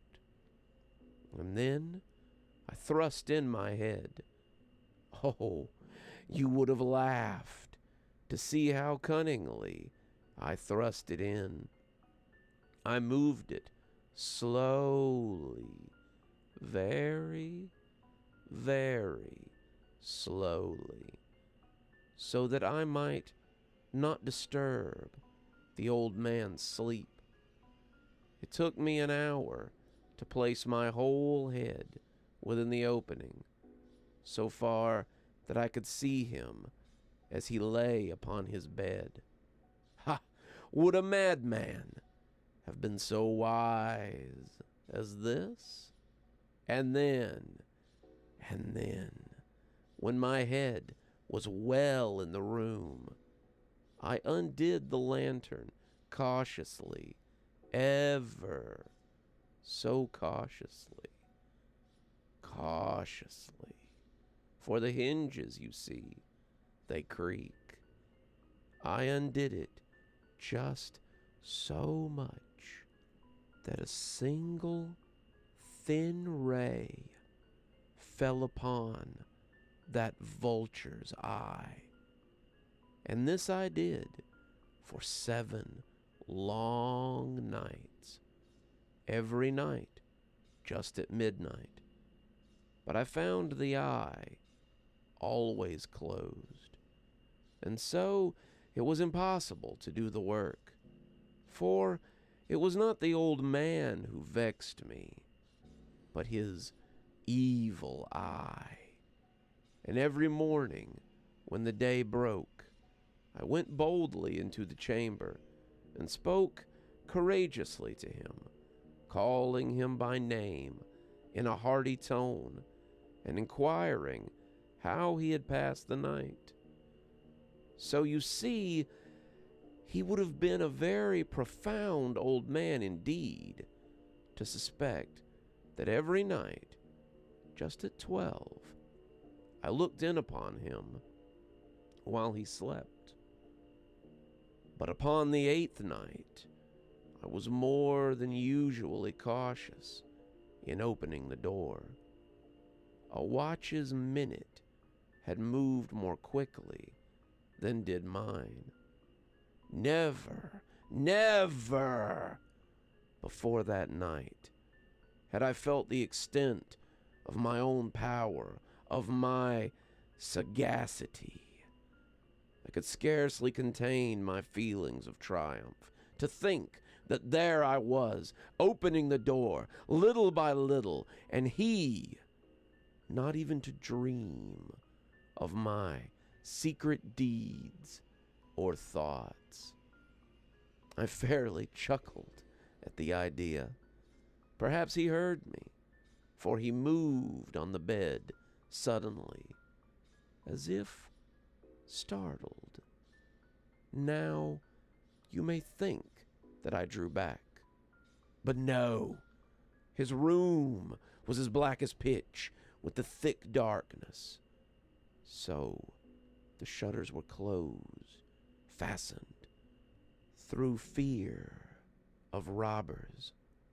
So I knew that he could not see the opening of the door, and I kept pushing in on, steadily. I had my head in, and I was about to open the lantern, when my thumb slipped upon the thin fastening, and the old man sprang up in bed, crying, Who is there?" I kept quite still, said nothing. For a while I did not move a muscle, and in the meantime I did not hear him lie down. He was still sitting up in the bed, listening, just as I had done, night after night, hearkening to the death's watches in the wall.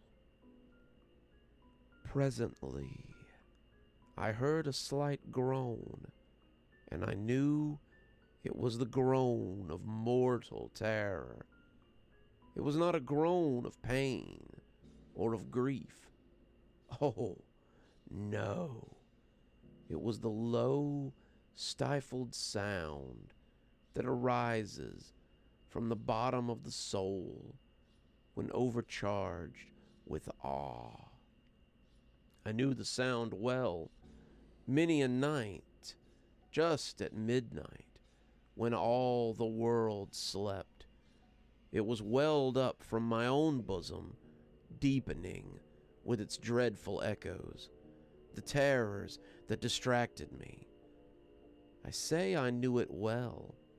I knew what the old man felt, and pitied him, although I chuckled at my heart.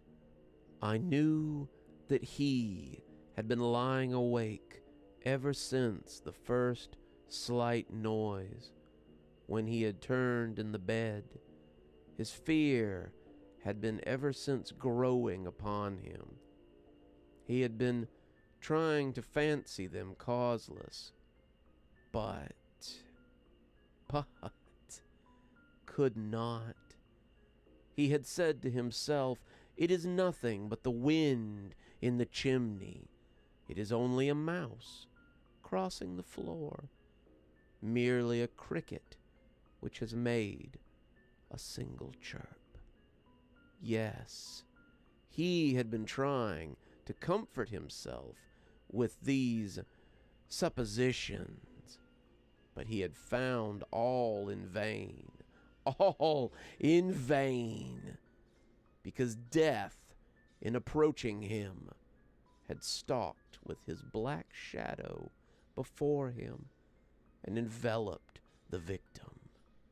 It was the mournful influence of the unperceived shadow that caused him to feel, although he neither saw nor heard, to feel the presence of my head within the room. When I had waited a long time, very patiently, without hearing him lie down, I resolved to open a little, a very, very little crevice in the lantern. So I opened it. You cannot imagine how stealthily, until at length a single dim ray, like the thread of the spider, shot from out the crevice and fell upon the vulture eye. It was open, wide open, and I grew furious as I gazed upon it.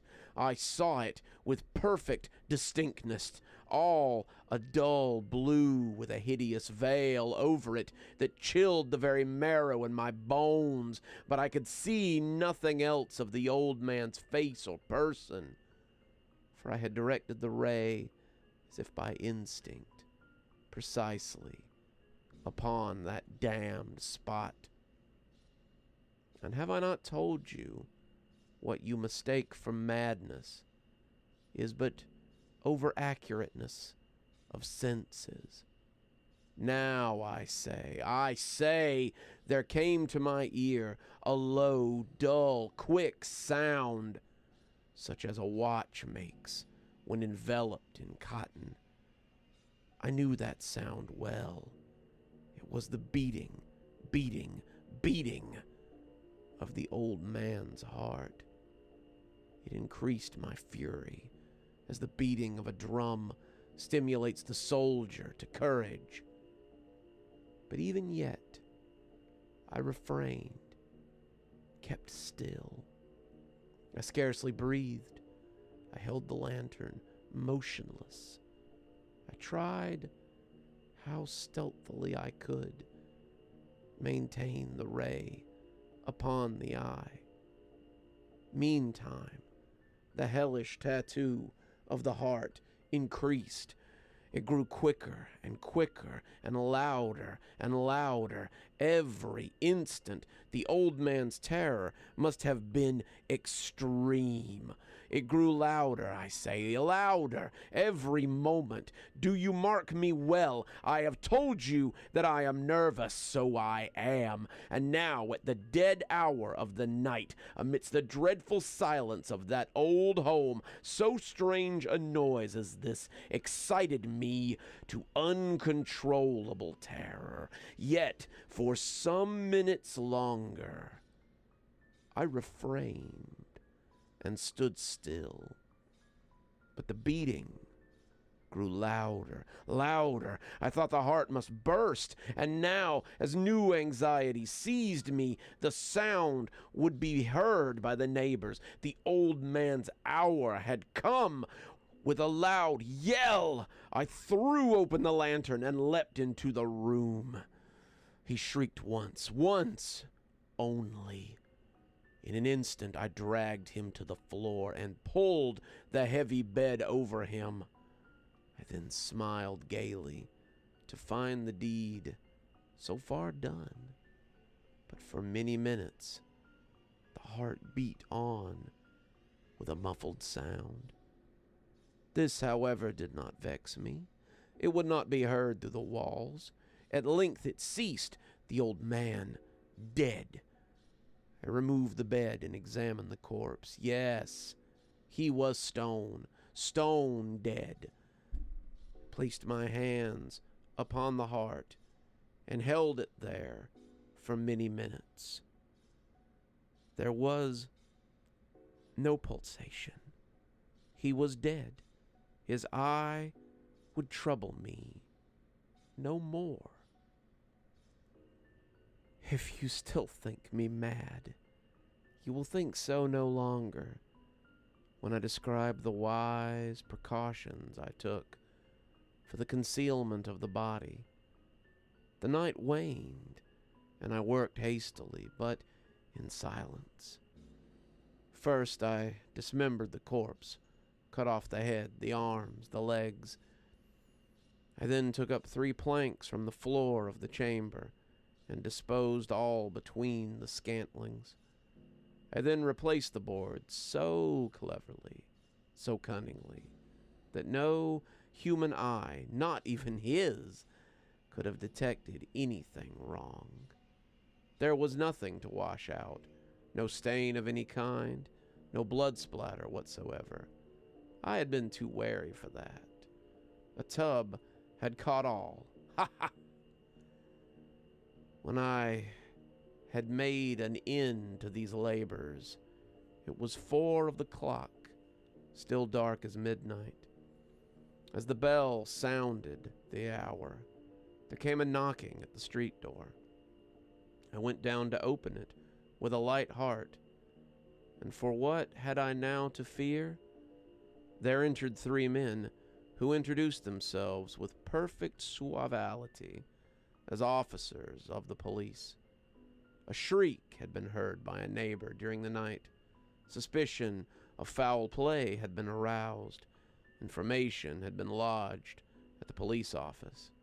And these officers, had been deputed to search the premises. I smiled, for what had I to fear? I bade the gentleman welcome. The shriek, I said, had been my own dream. The old man I mentioned was absent in the country. I took my visitors all over the home. I bade them search. Well, I told them. I led them at length to his chamber. I showed them his treasures, secure, undisturbed. In the enthusiasm of my confidence, I brought chairs into the room and desired them here to rest from their fatigues, while I myself, in wild audacity of my perfect triumph, placed my own chair upon the very spot which reposed the corpse of my victim. The officers were satisfied. My manner had convinced them. I was singularly at ease. They sat, and while I answered cheerfully, they chatted of familiar things. But ere long I felt myself getting pale and wished them gone. My head ached, and I fancied a ringing in my ears. But still they sat, and still they chatted. The ringing became more distinct. It continued, becoming more distinct. I talked more freely to get rid of the feeling, but it continued and gained definiteness until at length I found that the noise was not within my ear. No doubt I grew very pale, but I talked more fluently and with a heightened voice, yet the sound increased. What could I do? It was a low, dull, quick sound, much such a sound as a watch makes when enveloped in cotton. I gasped for breath, and yet, the officers heard it not. I talked more quickly, more vehemently, but the noise steadily increased. I arose and argued about trifles in a high key and with violent gesticulation, but the noise steadily increased. Why would they not be gone? I paced the floor to and fro with heavy strides as I excited to fury by the observation of the men, but the noise steadily increased. Oh, God, what could I do? I foamed, I raved, I swore, I swung the chair upon which I had been sitting and grated it upon the boards, but the noise arose over all and continuously increased. It grew louder. Still the men chatted pleasantly and smiled. Was it possible they heard it not? Almighty God, no, they heard, they suspected, they knew. They were making a mockery of my horror.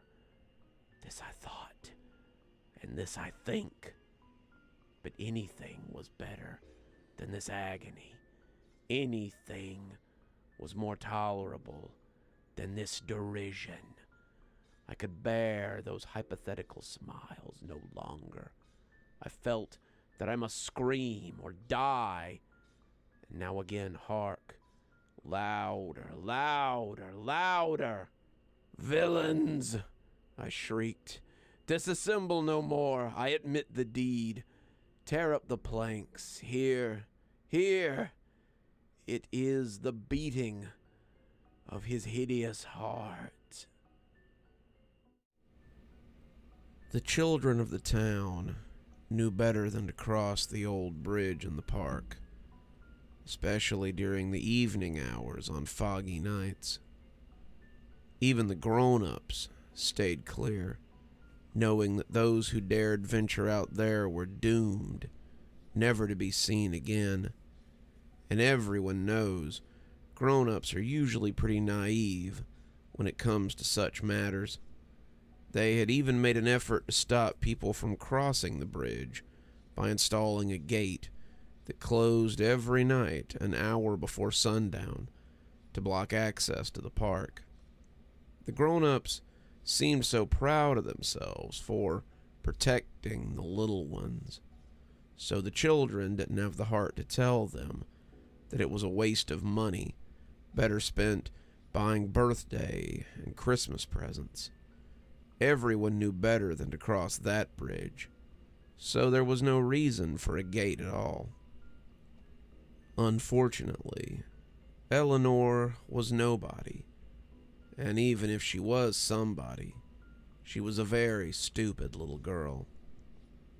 Born and raised in the next town over, little Eleanor had only recently moved into the town when her parents divorced and her father and her new stepmother got full custody of her.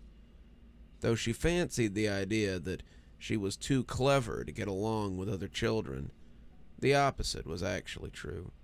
She was nearly as ignorant as a grown-up, constantly questioning things and demanding evidence for every trivial truth. Some of the harsher rumors claimed that she didn't believe in ghosts or aliens, or even the completely unarguable fact that the 4th grade homeroom teacher, Mr. Mason, was a werewolf demon hybrid from hell who worked for the devil himself. Thus, Eleanor had rightfully replaced paste-eating Patty as the village idiot in her particular elementary school. Even so, Eleanor was very prideful, no matter how much the other kids chastised her for saying silly things like, "There's no such thing as baby-biting sewer clowns." She persisted. It wasn't long before everyone started avoiding her, fearing that her blatant disrespect of the supernatural would be dangerous and unlucky. At first, Eleanor didn't seem to mind too much, as her vanity deluded her into thinking that she was better off alone, since apparently she was so much more intelligent than the other children. Still, even nobodies get lonely, so when she heard the other kids discussing the matter of the old bridge in the park, she couldn't help but butt in. "Oh, come on, how is a bridge going to eat children? It's just a bunch of stones."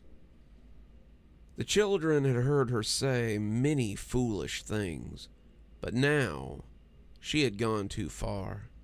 Even the grown-ups knew how dangerous the old bridge was. A few of the kinder, more patient ones gave Eleanor a pitiful glance, reminding themselves that she didn't know any better.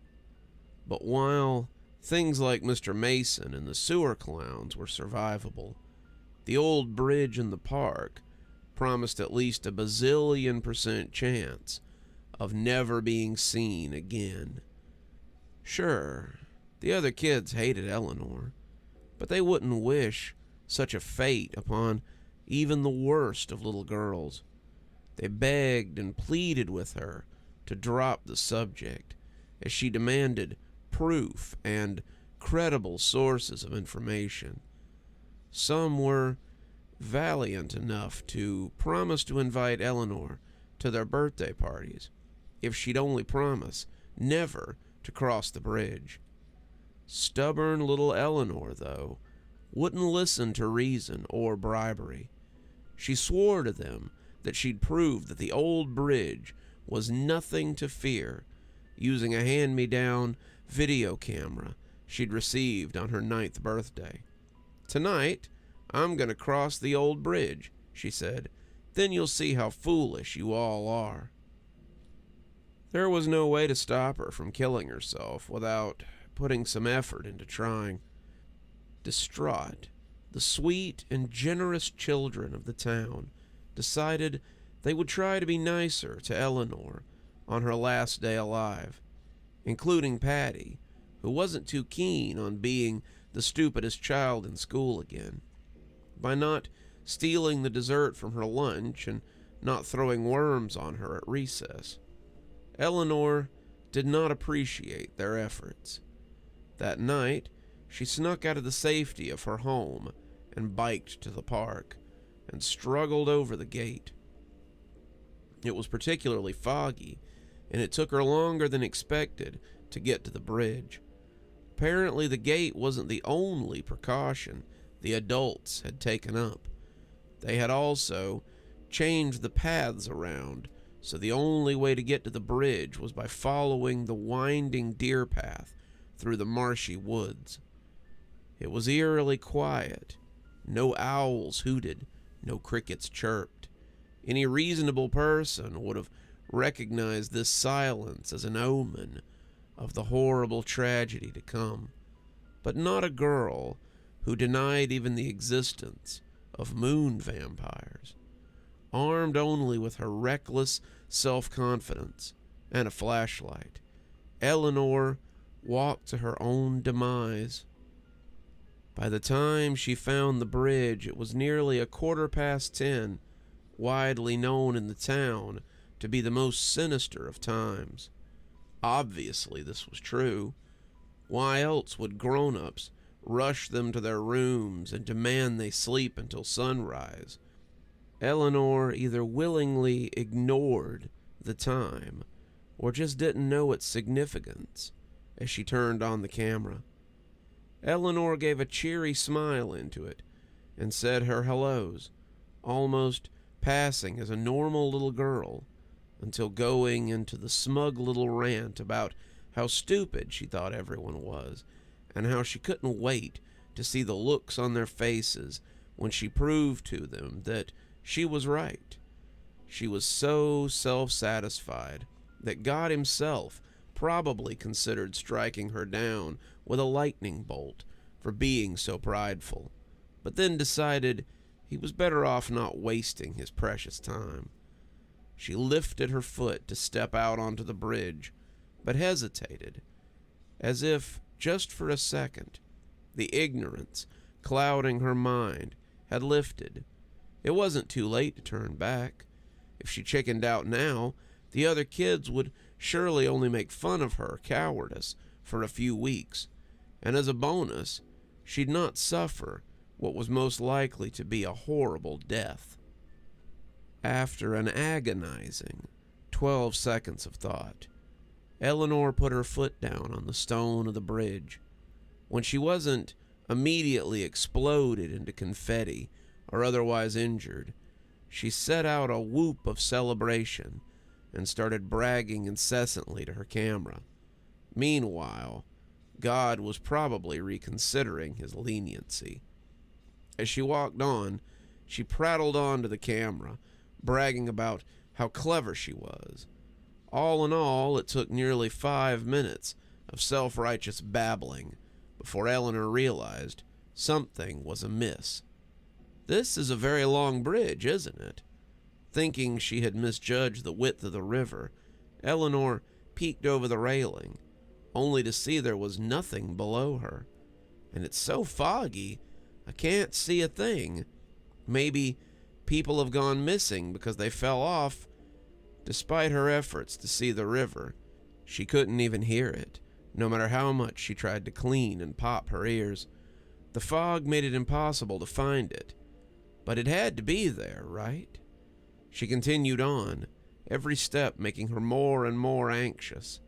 At this rate, her camera was going to run out of battery.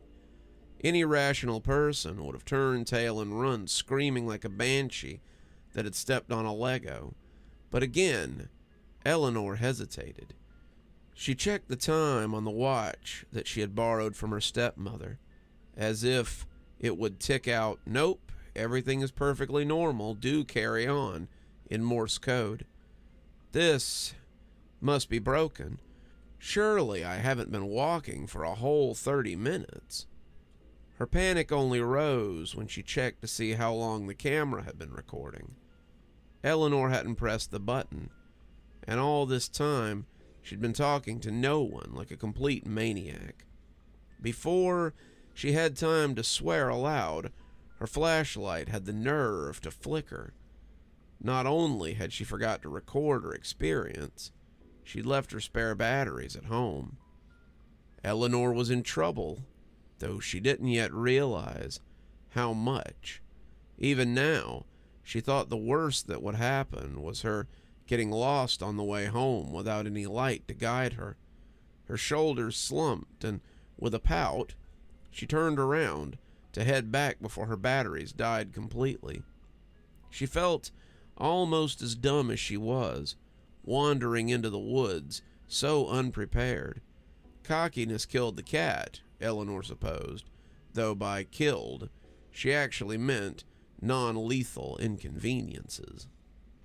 Maybe she'd just try again tomorrow night.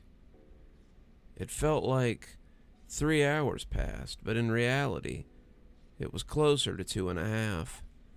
Eleanor, patron saint of not believing anything without proof, ignored the very real evidence her stepmother's watch was telling her. It was nearly 1 a.m. Unable to control herself any more, she burst into a sprint and ran as fast as her little legs could carry her, desperate to see the bank of the river. Her flashlight gave out, so did her confidence. She screamed as loudly as she could and fell into a heap on the cool stones of the bridge. What was she supposed to do now? Turning back clearly wasn't any good, and seeing as the park was closed, there was no one around to hear her pitiful cries for help. Eleanor gave up. Instead of running around screaming, she opted to just sit there and wait for the sun to come up. Surely it'd be a waste of energy to do anything else. Hours passed by slower than maple syrup right out of a too-cold fridge. Eleanor did anything she could think of to pass the time. Practice her multiplication tables in her head. Figure out what she'd tell her father when he found out that she'd been out all night wandering the woods. Anything but acknowledge that maybe, just maybe, she'd never get off this bridge alive.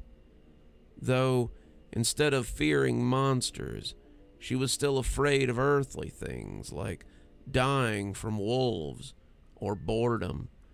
To prevent at least one of these things, Eleanor put on her camera, for real this time, and began recording her goodbyes. At the very least, she thought, she could delete it if everything turned out all right. As if on cue, a light in her peripheral vision caught her attention. She quickly turned the camera off and got to her feet. Was it the sun already?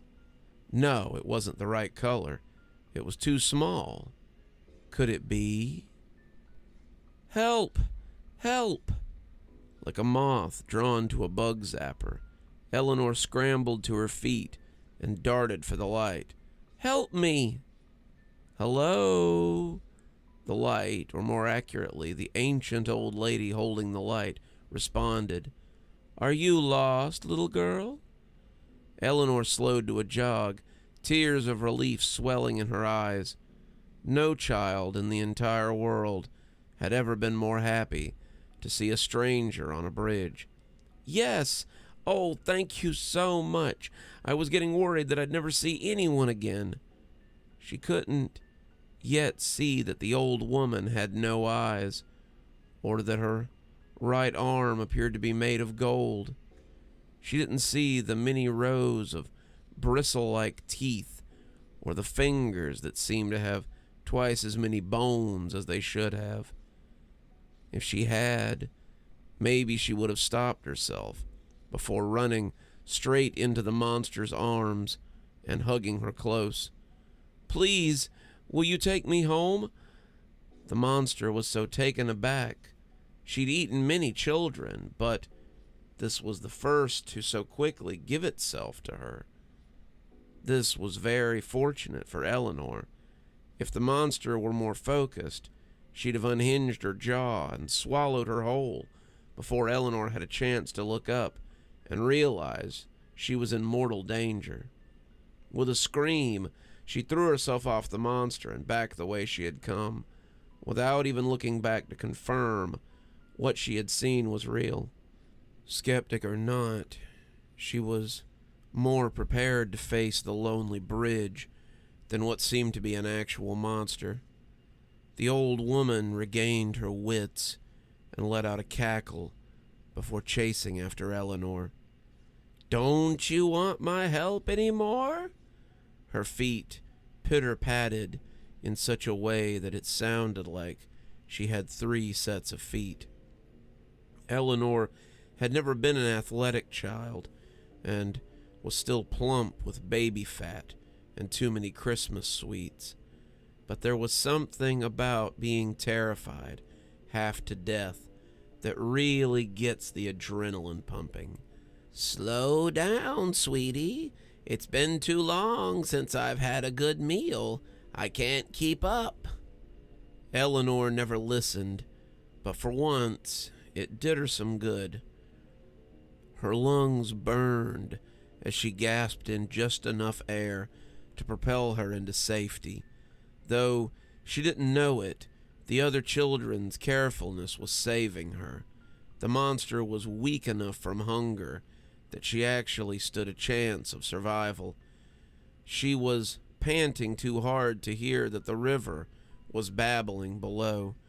Her eyes were too clouded with tears for her to see the sun was rising and the fog was fading away. The moment the light of morning reached down to the bridge, the monster let out a horrible screech and quickly scurried down into the river. But Eleanor was still running until she was off the bridge and nearly out of the woods. Finally, she slowed to a walk and let her lungs rest. She had done it. She had survived the old bridge. With a start, Eleanor looked at her camera and nearly sobbed with joy. The whole thing had been recorded. There was concrete proof of the horrible monster and her escape. Heck, she had really only screamed the one time, so she probably looked pretty brave. The other children would be so impressed with her. Her tearful rejoicing settled into a worried frown. If this was true, then what else was? Was Mr. Mason really a demon? Did she really have to worry about sewer clowns and moon vampires and ghosts? Heck, it didn't matter. All that mattered was that she'd survived. And if she could survive that, she could survive any crazy old thing. Her confidence rose again. No longer was she blind to the world around her. Now she knew better, and she'd use her knowledge for good. Where did that bridge monster come from? Clearly it was weak to sunlight and could only live in the darkness. Maybe she could destroy it. But she would need help. The other children knew things, but they were too afraid to fight. It was time for that to change. Things in this town were going to be completely different from now on. Together, they would rid the place of whatever monsters may plague it. Eleanor sprinted off the bridge and through the woods, breaking out into the road leading back home. The truck seemingly came out of nowhere, flattening her before she knew she'd been hit. Thus, the first child ever to survive crossing the old bridge died, not because of the monsters that haunted it, but because they were too stupid to look both ways before crossing the street.